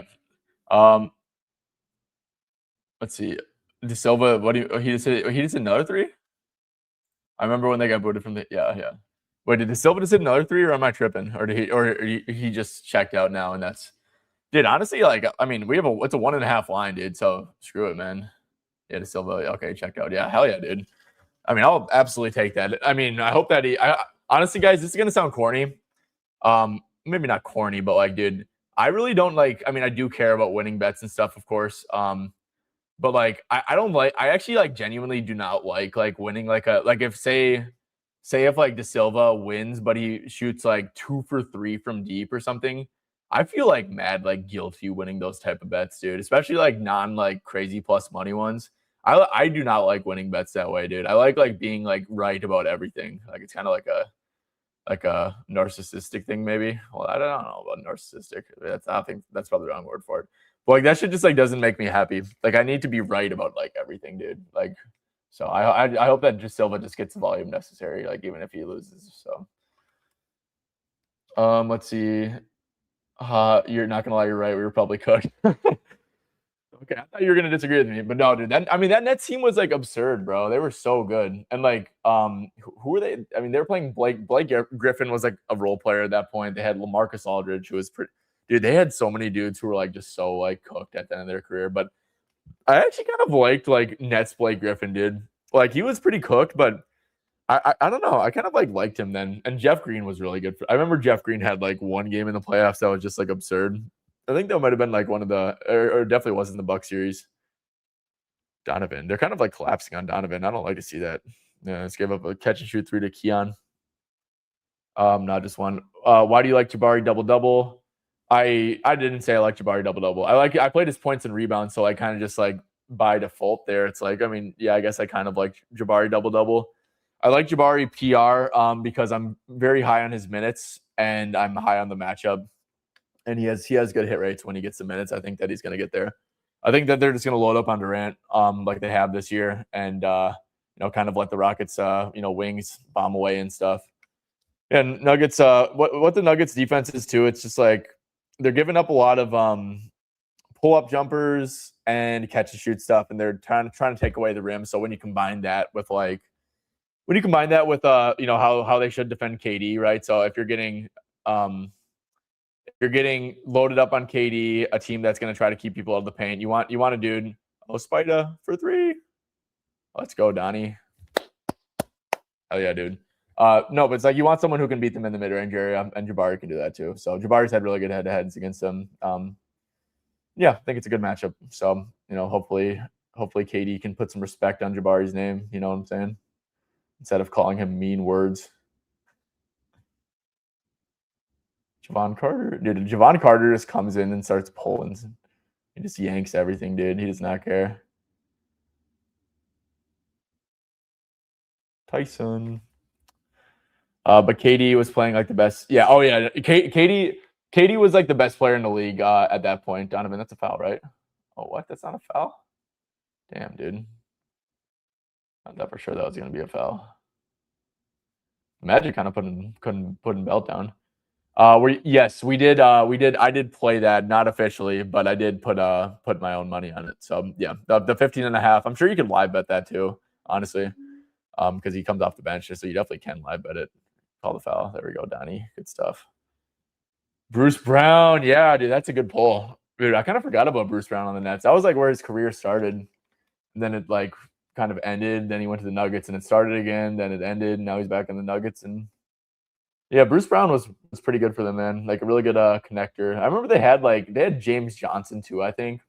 I mean, I don't think he definitely didn't play in the playoffs, I don't think. They had a ton of like weird dudes. Who else did they have, dude? They had I remember they started a dude or not a dude. I remember they started Kessler Edwards a lot. Do you guys remember Kessler Edwards on the Nets? I used to always like bet his over 1.5 threes because I would just be like, dude, they're just gonna like overhelp on like all these star guys, and he's just gonna get wide open threes. And there was like a stretch where he was like pretty reliant on them. Yeah, we need Donnie to keep cooking, dude. Damn, bro. I kind of wish dude, I hate when I like take PR and like dudes like aren't like doing any sort of rebounding, but also who cares? Donnie, just give us 32 points. Let's go. Is Donnie already at 12? We'll take it, dude. Hell yeah. KD literally played 48 minutes. He was on some type of juice. I cannot believe it. Dude, I know. And that was him like off the like post Achilles too, which is like pretty insane. Like he was just like crazy, man. Yeah, KD was, we will not forget prime KD. I'm kidding. He's still pretty damn good. Definitely not where he was though. Donnie Mitch, must carry mode. I agree, dude. I agree. I want to see De Silva get put back in the game. I want to see De Silva bomb away from deep a little bit. Let's see. Yeah, Donovan Mitchell. Are they gonna switch Mo Wagner out there? Okay, dime to Thomas Bryant. Oh, nice. Okay, well, I mean, 12 in the first quarter, dude. That's definitely a good start. We'll take it. We will take it. Shamit, yes, that's a good pull too, dude. Yeah. Oh, that's a good one, Limp. What was the price you got there? Like plus 120 or something? That's a good number. Let's circle back. It's the end of the first quarter. Knicks Jazz. I kind of want to give that Mo Diawara one a little look. Oh, geez, and it's getting juiced up. You got to be shitting me, bro. Oh, dude, here's the thing. I do not like, dude, and guys, this is like a little tip. I don't like playing anything past minus 125 on points lines. I think that's like dumb, dude, personally. Like on points lines, I guess this is different because it's a 6.5, but like you can definitely justify laying juice on like assists, rebounds. I hate playing juice on points lines, bro. Like past minus 125. Like I think this wins. So that should kind of trump everything. But like, I mean, Mo Diawara is probably a pretty high variance player too. Like I wouldn't hate PR. Is he a good rebounder? He's tall as hell, so he should be a decent rebounder, but he's really not. Damn, bro. Okay, so Donovan Mitchell has 12. De Silva has 8 points. Nice, dude. Hell yeah. We should have just maybe taken De Silva's points, honestly, dude. Whatever. Hopefully he hits both. Yeah, dude. Oh, Jose? Dude, this is such a good Jose buy spot. I didn't even think about that, bro. Dude, this is a great Jose buy spot. Why is he been playing a shitty minute? Dude, this is an amazing Jose buy spot. What happened to him, bro? Is he just like, I mean, just like a ton of high leverage games? Like, why is Jose not playing? What's his threes? Nothing. What do you guys think on juice on three? Yeah, for sure. I agree with that. Juice on threes is done. Plus 127. That's nice. Yeah, cat threes. What's it at? Ah, dude, no, that's too juiced. Dude, Cat's been getting like plus money and stuff for threes recently. Like, dude, you literally closed plus 164 against the Lakers. That's insane. I think this line's probably pretty efficient for Cat. At this threes line. Dude, Jose, is any Knicks fans in here? Like, I mean, I know, yeah, there's got to be some of y'all bandwagons in here. Dude, Jose should definitely benefit from like this type of script, right? I mean, who's even like getting his minutes snatched by? Let me quick check something, dude. Was it like so Knicks versus the Clippers? Jose got. Oh, they put Clarkson in for what, dude? What is so Diawara? Oh, so Diawara kind of snatched his chain, I guess. Diawara got like 7 minutes there. Got good minutes there. Yeah, this could be like a Jose ladder spot, dude. Like honestly, like, is there any? Let me quick check something. Picked.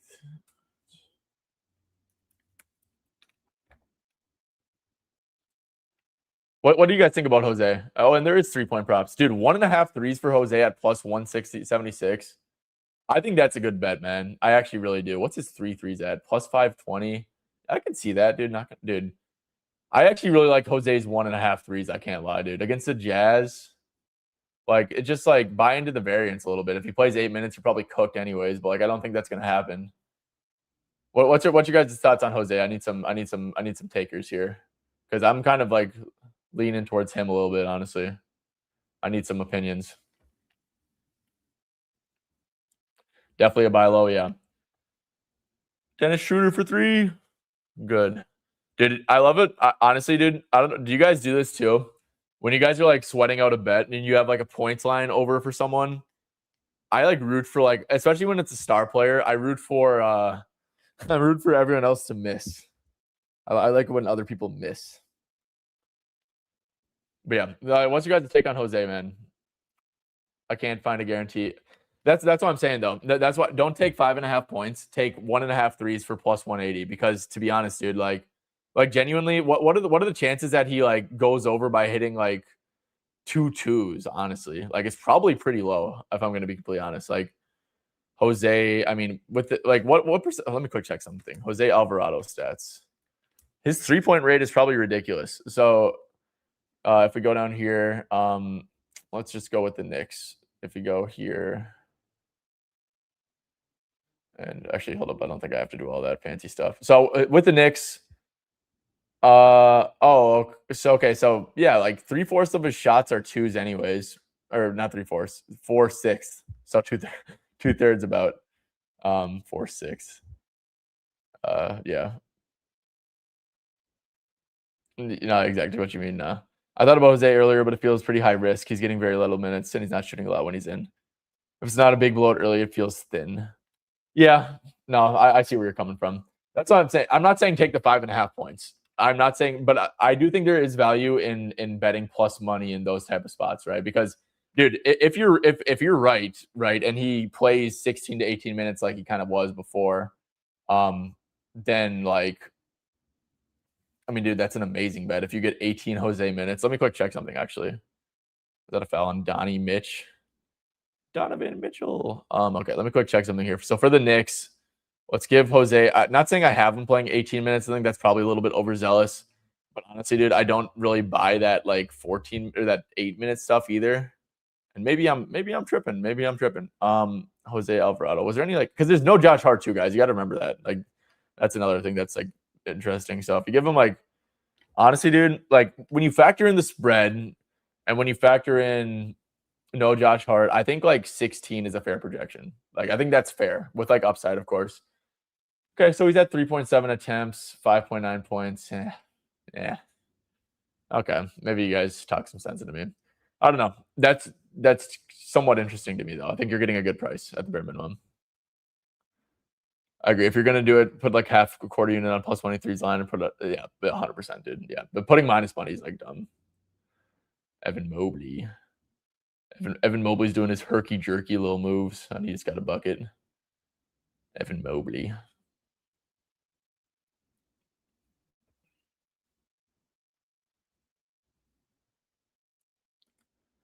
D. Mitchell's 0 for 2 this quarter. Come on, Don, get it together, gang. Yeah, that Diawara look too, I think is a really good one. Yeah, because there's no Josh Hart, man. If you got 18 minutes last game, it's like with the spread, with no, yeah, you could probably get Diawara for like 20 minutes. Yeah, I got to think about that.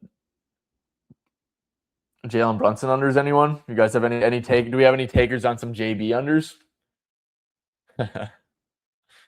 It's so hard, dude. Like I told it, like the Jazz are so weird because they are pretty aggressive against like top guys, but at the end of the day, they're so bad defensively. That's like okay, if Jalen Brunson like starts trying, he's probably gonna like go over. And he is like a little try hard. Like that dude, Jalen Brunson definitely cares about his points like a lot. Donovan Mitchell out here like running routes. Donnie. Oh, nice, Don. Not giving Donnie his yeah, dude. Come on, we gotta give Donnie his whistle, man. Just subbed. Love this type of content. I appreciate it a ton, man. Appreciate it a ton. Just chalked on first half for -2.5 for Marquette. College basketball killing me, dude. Oh man, I really want to be in a place, dude, where I can hire on a college basketball person to do content for them. I'm obviously not in the place to do that right now, like financially. But dude, I think college basketball betting is like if you can find someone who like knows what they're doing, dude, with college basketball, I feel like there's such like an edge to exploit there with CBB. So yeah, dude, I mean, I wish you won your bet, man, but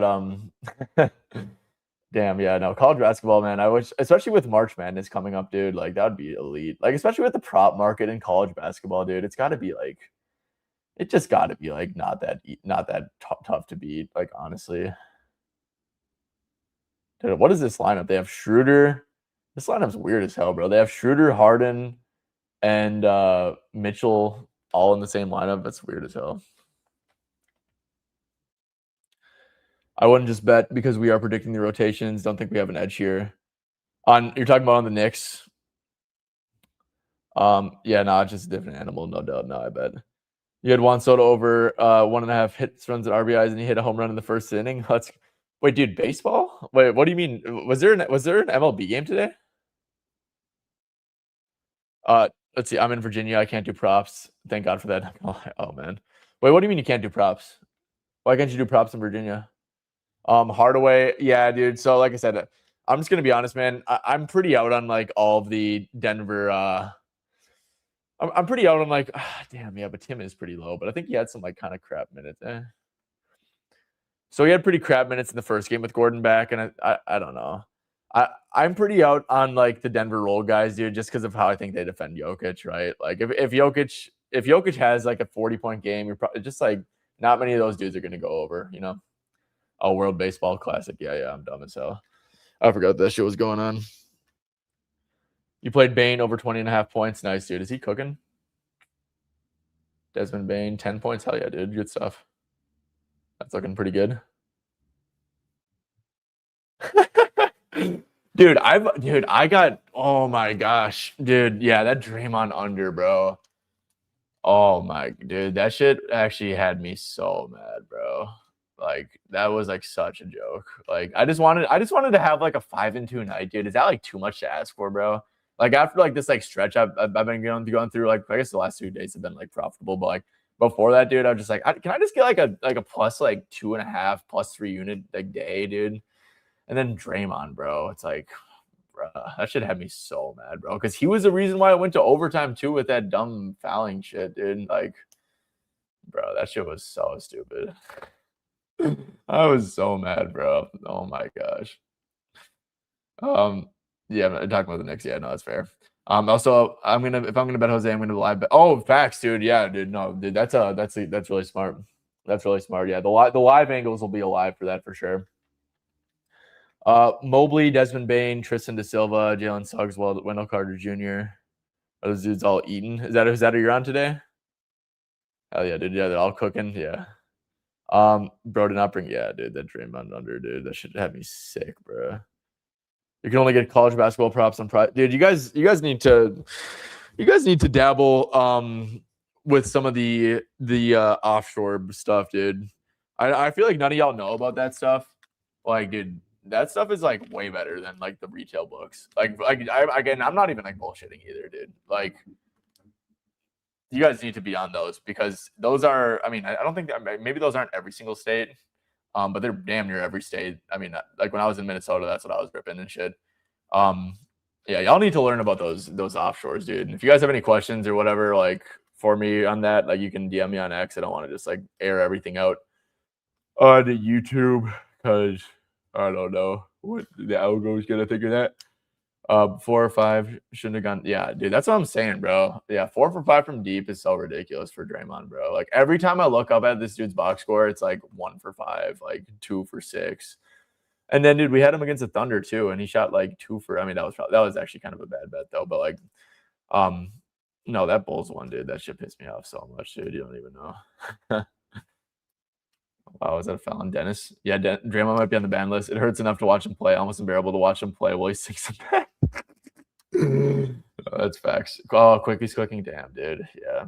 Well, I just had no conviction behind that, dude. I thought it was a decent matchup, but yeah. Is he hitting threes? Because I didn't really have an opinion on his points. I thought his threes were in a good look though. I saw like 30 seconds, 5-point game. Came back 5 minutes later and see it's in overtime. Yeah, dude. Like, what a joke, bro. What a joke. Yeah, no, I agree with this for the most part, dude. But like, I mean, we didn't like lose that like Draymond bet because Steve Kerr was doing random rotation stuff, and that's usually why I like to stay away from the Warriors. We just like lost because like we got like dumb unlucky. Dude, you get the juice, dude. No, like I really don't think you have to worry about that, man. Like I've been doing that shit for like 5 years, bro. Like I've never had a problem because here's the thing, dude. Like I mean, at the end of the day, like sports books make money, make a lot of money, by just being a sports book, right? So like they don't want to lose like customers, dude, like at all. So I mean, and if they were to do some jank stuff like that, like it would get out. It's the era of social media. I mean, I'm not saying like it's impossible to happen, right? I mean, they technically could, right? Because it is an offshore. But me personally, I do not worry about that whatsoever. Yeah, oh for sure. It is their limits have tightened up a little bit over the past few years, especially with Builder for props, because that's I mean, we're prop dudes and stuff. They definitely have tightened up for sure, but yeah, no, I like Bet Online a lot. I think they're good. I have never looked into that. You should, dude. You absolutely should. After the first quarter, and those are like 18 plus, I believe, too, if I'm not mistaken. So yeah, I mean that's why I was doing it when for like 5 years. Yeah, after the first quarter, Mobley's at 2, and then he just jumped up. Yeah, Mobley's cooking. We need Donnie to like take some damn shots, dude. I don't like this 3-guard lineup, dude. He just kind of like corner camping. Like, yeah, go. Oh my gosh, like Dean Wade traveling and stuff, dude. Donnie, just like take him, bro. No one's gonna be like sitting in the gaps for you, dude. Just go to the rim and like score.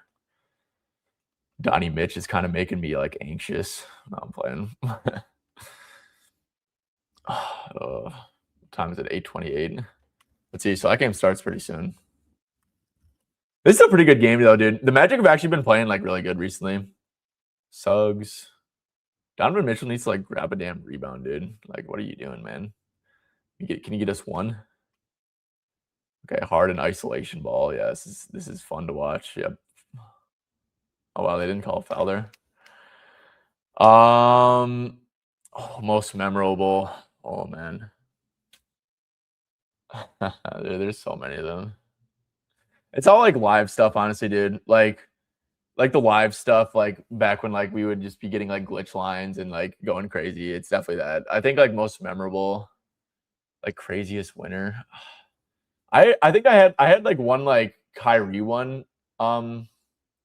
Dude, Donnie, get that rebound. There we go. Foul? What do they call it? Call it a foul? And a rebound?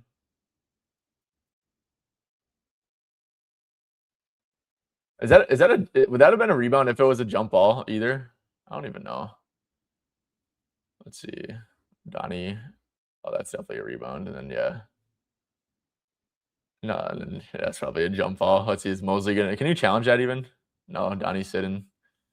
Okay, well they give him a rebound for that at least. That would be nice. Okay, Don Mitchell. Okay, nice, dude. At least he has a rebound. Okay, well he still had basically a point a minute, so I guess we can't really be like tripping about that.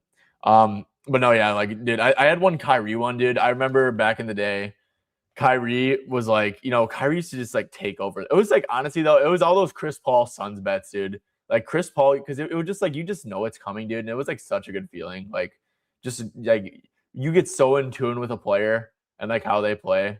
And like it's just like clockwork, bro. It's all those like Chris Paul ones back in the day. Oh, De Silva's back in, nice. Coming back, yeah. Desmond's playing good. Desmond, I don't think I bet on Desmond Bain this year, which is kind of weird. I like that Paulo. I like that. He didn't score a point in the last 6 minutes, and then he goes through on the game winner. Yeah. The Giannis game winner against the Pay. Oh yeah. Were you tailing me on that one? Because I think I was on that one too. Yeah, I remember. Yeah, Giannis went super quiet. I remember that. Yeah, that's a good one. Yeah, what is all your guys' like most memorable bets? I want to, dude, honestly, guys, so this is my plan for the playoffs too. So, De Silva for 3. No. Damn, that was a wide open one too. Yeah, I remember, or no, what I was about to say, dude, Harden is just doing this like little like weak ass shit, bro. That's not a foul, bro. Like, I actually hate that shit so much. Dude, by the way, guys, do you know who's like the worst watch in the league?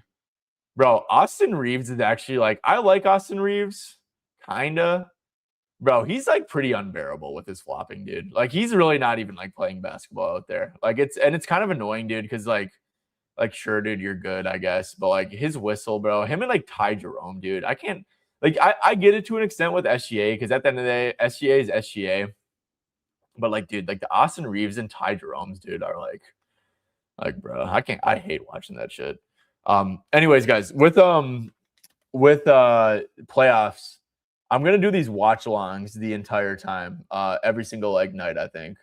I might make them Discord exclusive. I'm gonna make a different Discord, by the way, for that. But some of them at least, but then a lot of them are gonna be on YouTube too.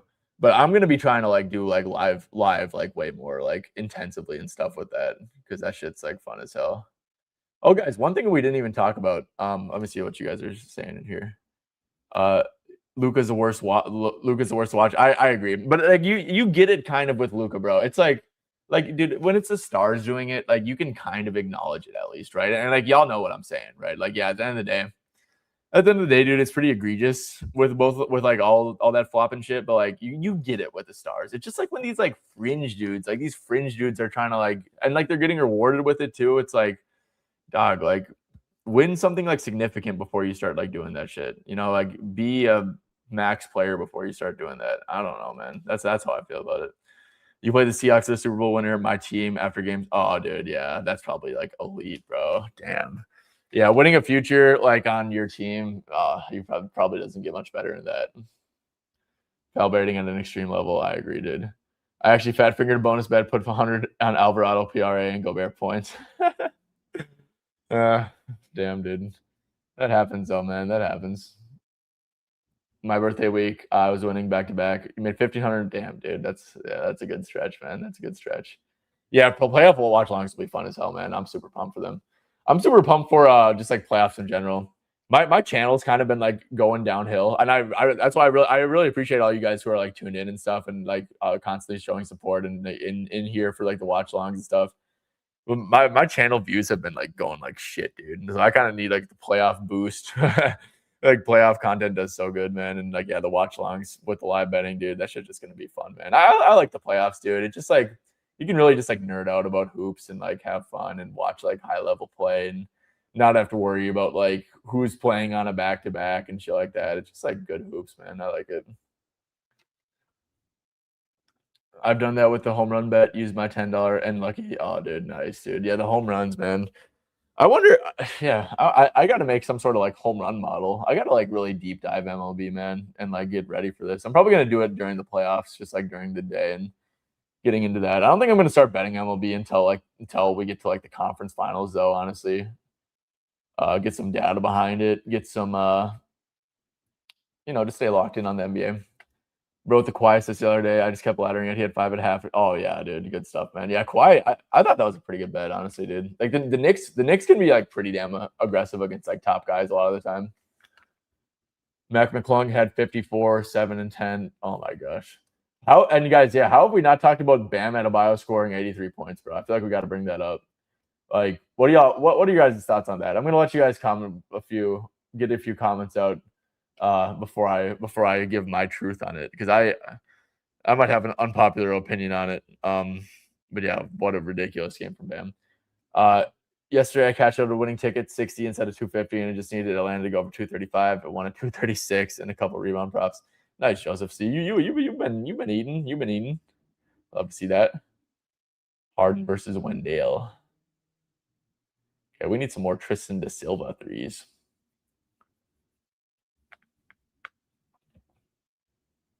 These dudes are like cooking.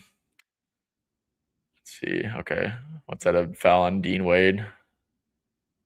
Cash right before Rudy got ejected.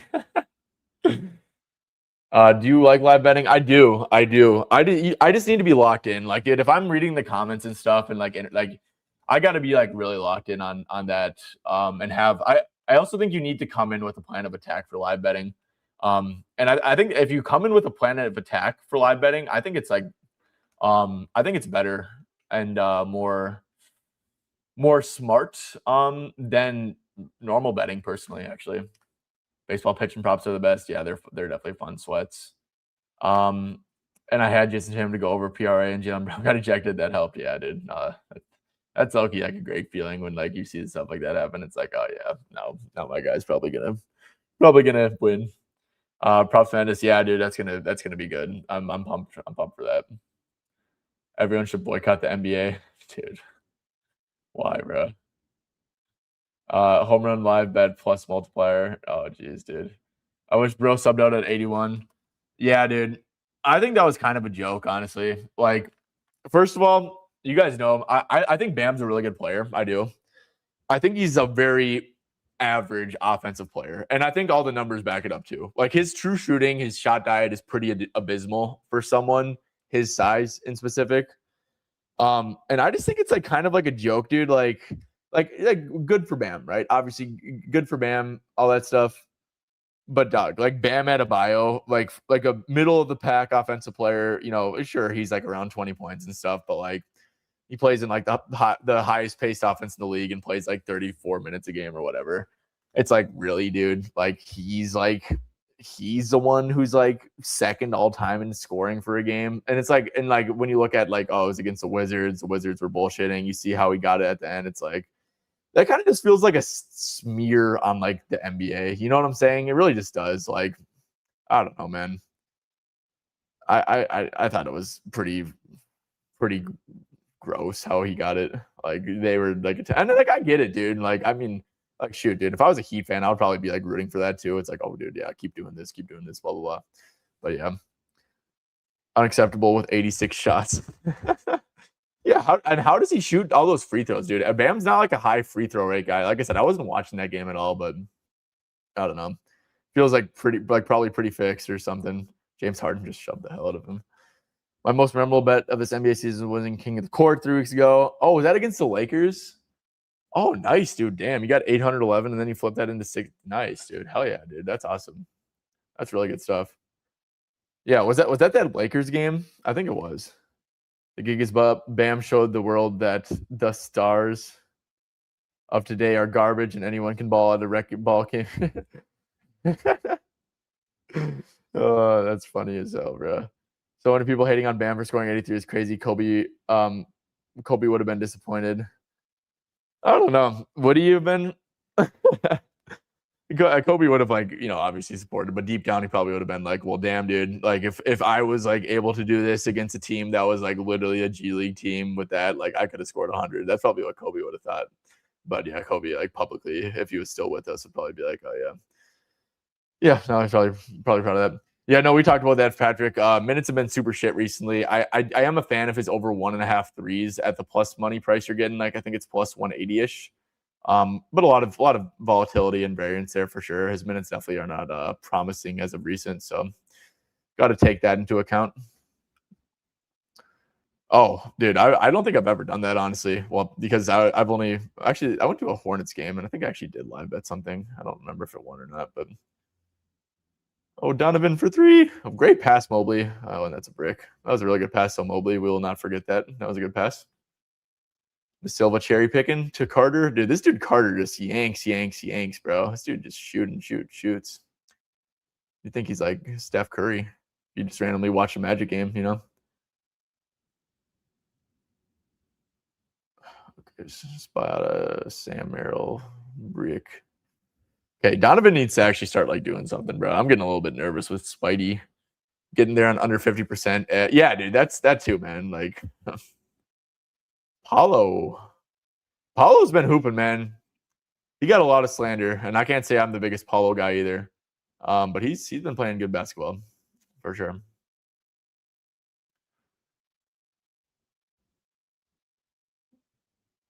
James, bro, can you swing the ball? Okay, well, he just walked in for a layup, so I wouldn't swing it either.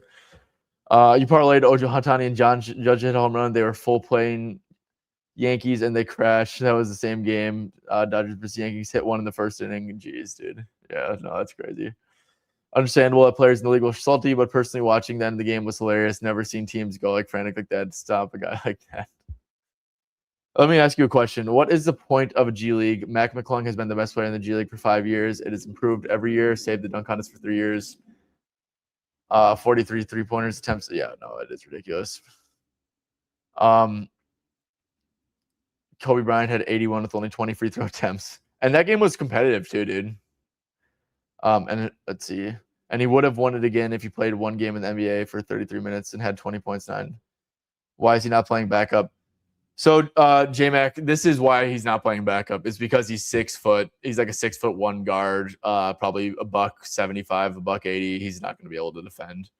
You got to have size. Like, look at Rob Dillingham, man. Like, he's going to be out of the league soon, I would think.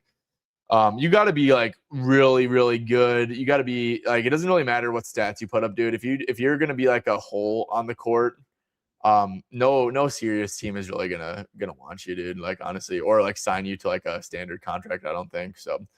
You got to be able to defend, man, and it's just rough for like these smaller guards, honestly, nowadays. 4-card lineup and Mobley's in, yeah. Like he was not supposed to be the chosen one. Who were you talking about, Alfredes? Oh, Bam Adebayo, yeah. My answer is that players at least come to an agreement, probably led by LeBron James, and it's solely based around being lazy. But as long as everyone is playing at the same lazy pace. This dude's like an NBA hater, bro. No, I mean, I see what you're that is like a little bit what the regular season's like, you know. Donovan's trolling, bro. He's kind of pissed me off. He won't sell his soul to play. Bam took 23 threes and wasn't even close to the 3-point record. I was never destined for the league at 5'9". Yeah. You disagree about his height? But I don't know, man. That's what the league thinks. That's what I'm telling you. That's what the league thinks, and I tend to agree with that personally. I don't want anyone who is defense is so important, bro.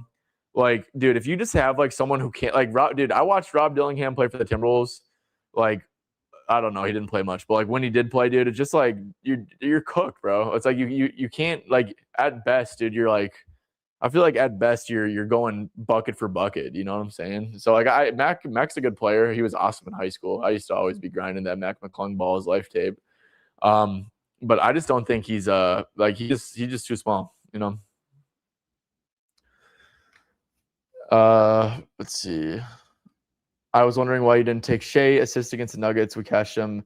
Yeah, I thought the line was efficient, dude. I think it was like minus like 145, minus 150-ish at the 6.5 line, which I definitely like. I probably would have played it if it was like a minus 120. You know, I just thought that there was too much juice on it. He said, "Nah, Mac isn't short." Mac definitely is short, dude. That's why his dunks are so sick, though.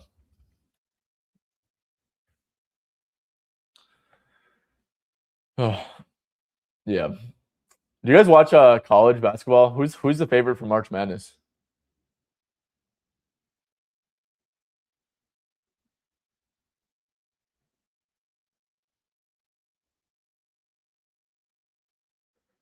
We need Don to do something. He's 6'1" or 6'2". You come from the time of watching Muggsy Bogues. Okay, well that's your problem. I think you're thinking too old school about it. Like the new NBA is like all you got to have like length, you got to have length, height, stuff like that to play, man. Yeah, Muggsy Bogues. There's no way in hell he'd be in the league. Same with Nate Robinson, which Nate Robinson was awesome to watch, but there's no way in hell he'd be in the league. You know, in today's age.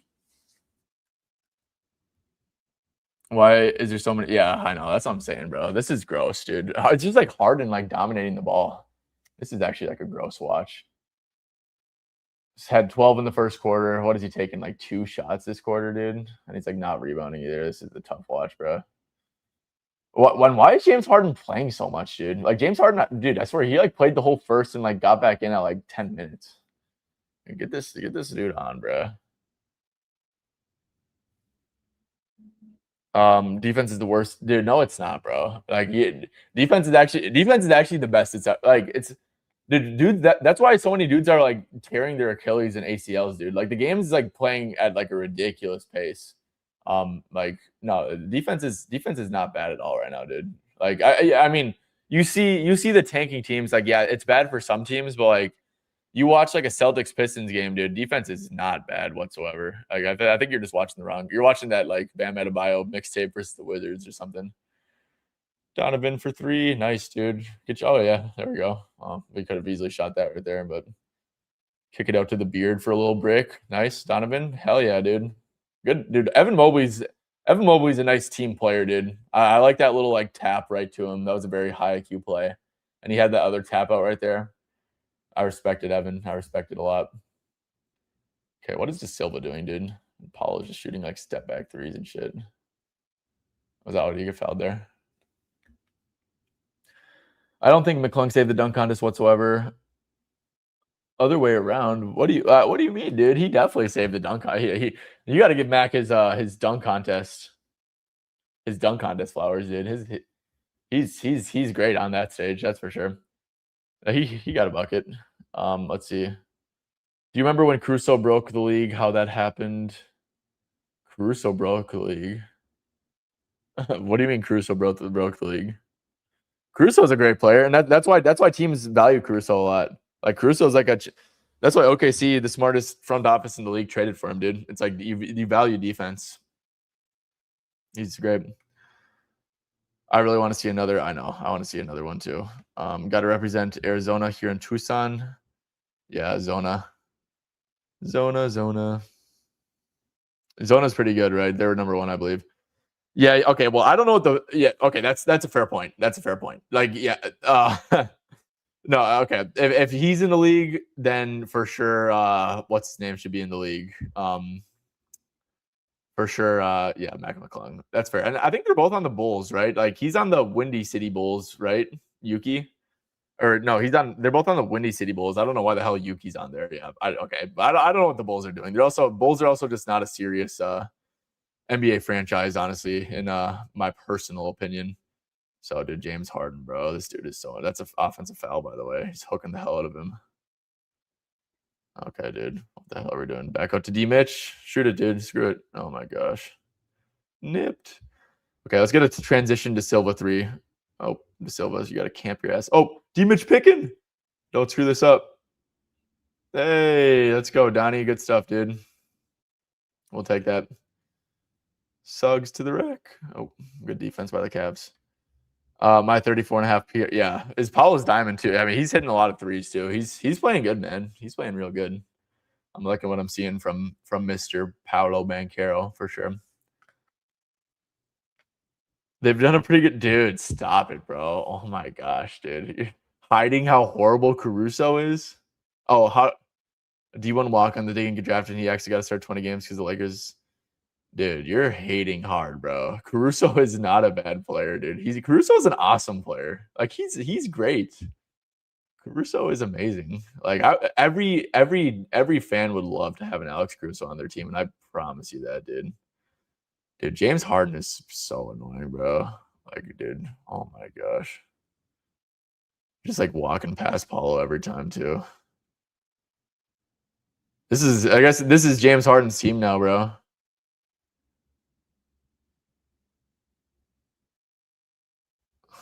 Okay. Well, halftime tie game. What is Donnie at? He's at 16-2. Is that what he's at? Okay. I mean, I guess that's on pace. I really do not like that James Harden has 19 minutes and Donovan has 17. That actually really grinds my gears. Not gonna lie, dude. Like you're giving James Harden more minutes than him. Harden's playing good though. -4 though for Harden. +7 for Donnie. Take notes, net rating club. Show the world between the highest paid player in the league and the lowest paid isn't justified. Oh no, you're right with that, dude. You're right. No, that's the second apron screwed that up, where it's like there's just way too big of a gap for that for sure. Can't have 6-1 boys coming in and dominating. It's bad enough that they come in and dominate the dunk contest. Can't have them. Well, dude, Mac McClung would not come in and dominate, bro. James Harden's trying to win, keeping it close though. If only the haters of today's game saw a basketball game of 91, you'd think twice. Yeah. Zona, baby. Like, it was so much easier to defend him back then. Yeah. Oh my gosh, dude. Yeah. Like the talent gap is like so far forth.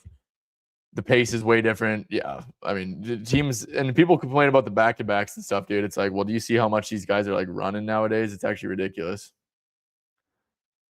Getting up and down the court like crazy. Novig's got a nice little line there for Mo Diawara. How many rebounds is that? Dude, that should be a 9.5 line.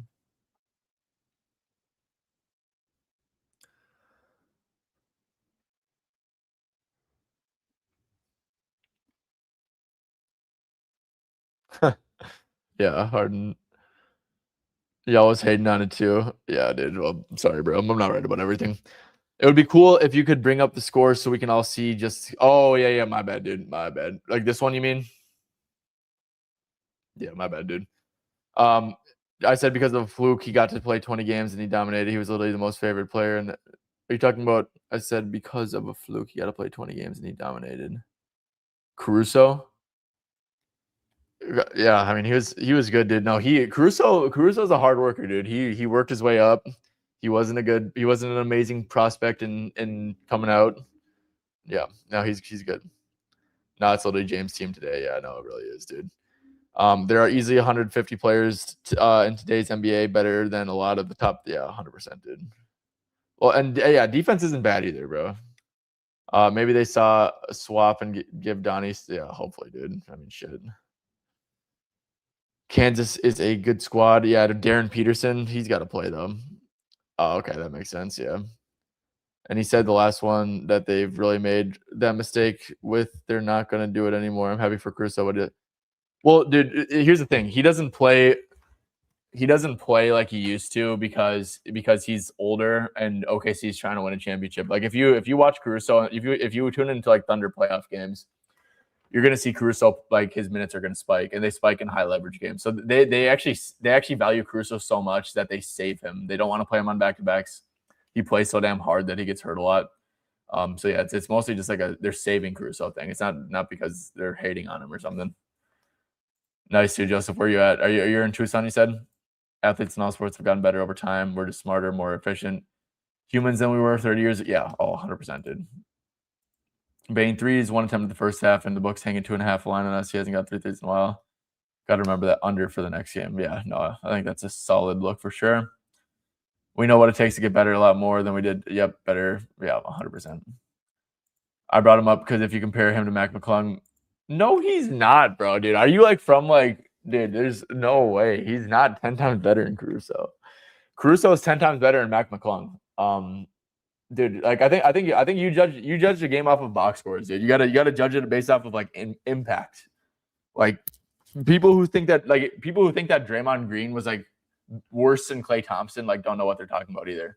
Like prime Draymond was like a much better player than Klay Thompson, right? I mean, both were obviously great, but it's like you got like Draymond, just his impact was like insane, like in his prime, right? And it still is okay from time to time.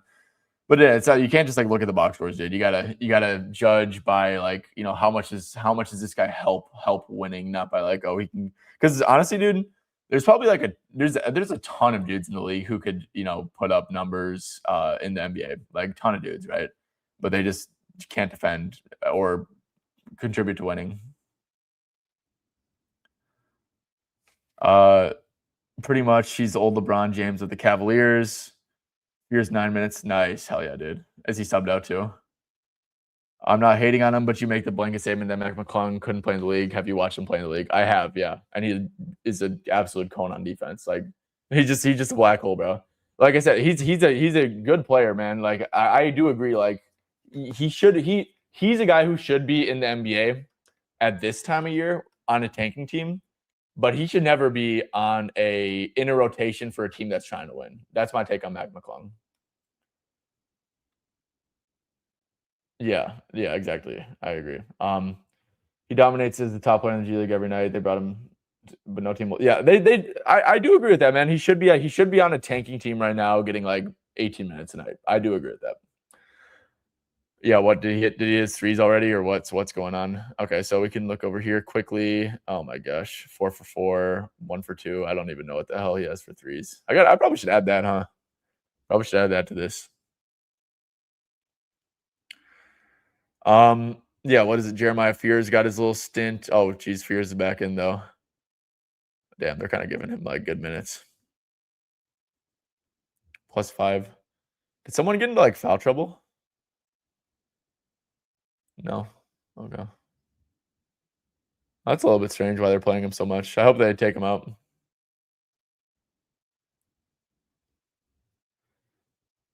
And that's because Philadelphia let him play 33 minutes one time and he had 29 and 9 with 1 turnover. Yeah, okay. They definitely they don't have an agenda there. No, that's cool. I was just wondering because it makes sense. It makes an interesting chat and then see what's going on. Keep looking. Oh, dude, Joseph. No, I can't stream it, bro. No, that's against like YouTube policy. I can't stream it on here. That's yeah. I would get like that's against NBA policy, YouTube policy, whatever. I'd get my account like suspended quick, dude, if I did that.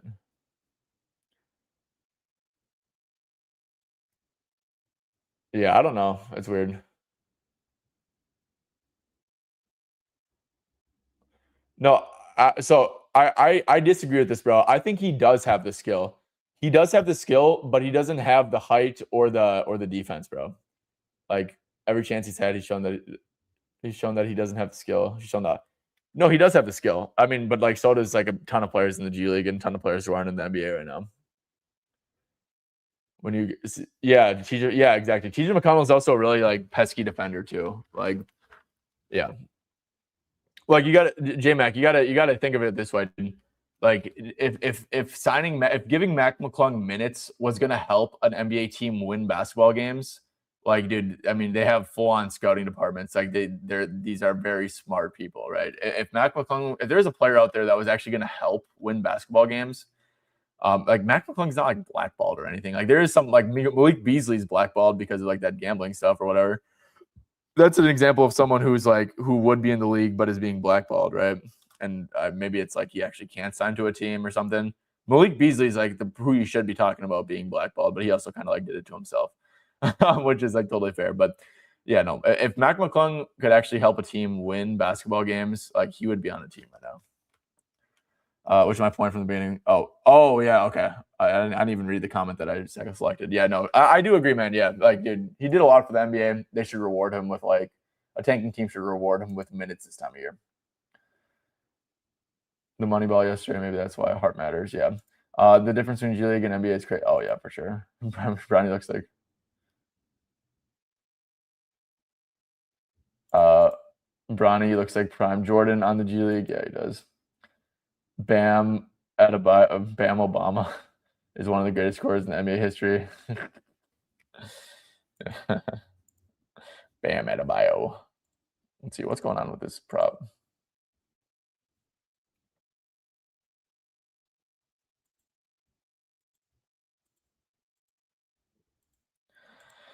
Yeah, I'm still seeing if I should play this DOR look, man. Does he really not like rebound at all? I just don't like that juice, man.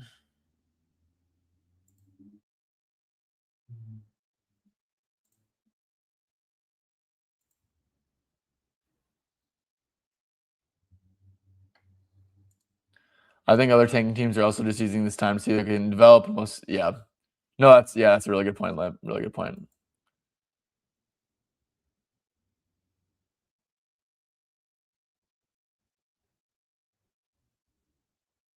Pacers brought up Mac McClung, and they had Ray Dennis Jr. And instead of running point guard through either of them, Siakam and Jackson ran point guard, and it was one of the worst games.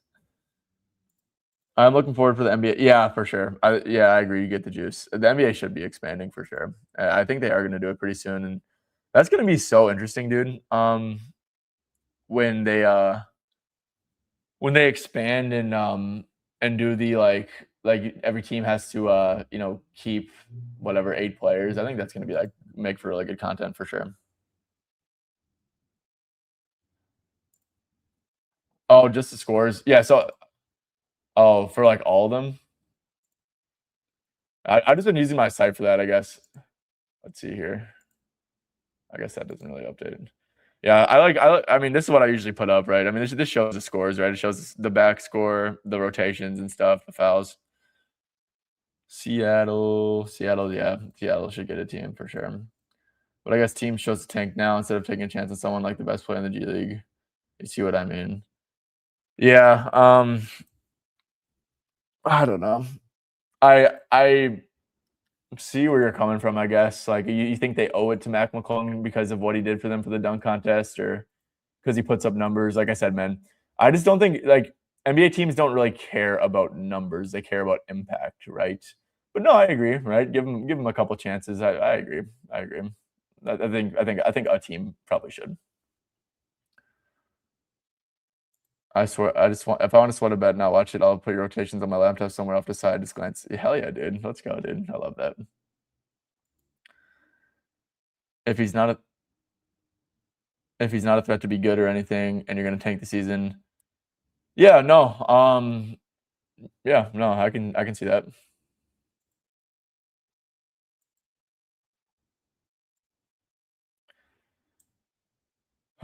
Okay. Okay, fellas. Well, I'm about to wrap this up here. Let's see, been live for about 2 hours, 30 minutes. Guys, if you guys are in here, I think we got 79 of you, and you've not hit the like button yet, could you just do me a favor, hit the like button on the way out, sub to the channel if you haven't as well. Best of luck on everything tonight, guys. I'm not gonna probably play anything else tonight, to be honest with you. Probably just I'm gonna go to bed like pretty soon. I gotta get my sleep schedule back on track. But appreciate all you guys for tuning in, man. I thought this was a lot of fun per usual, engaging in the chat and stuff like that. And yeah, hopefully do one of these again like on the weekend. I don't think I will be able to tomorrow or anything, but I'll keep you guys posted on these, man. Definitely do like a normal live at least. But yeah, thank you guys all for tuning in once again. Had a ton of fun. And yeah, I'll catch you guys next time.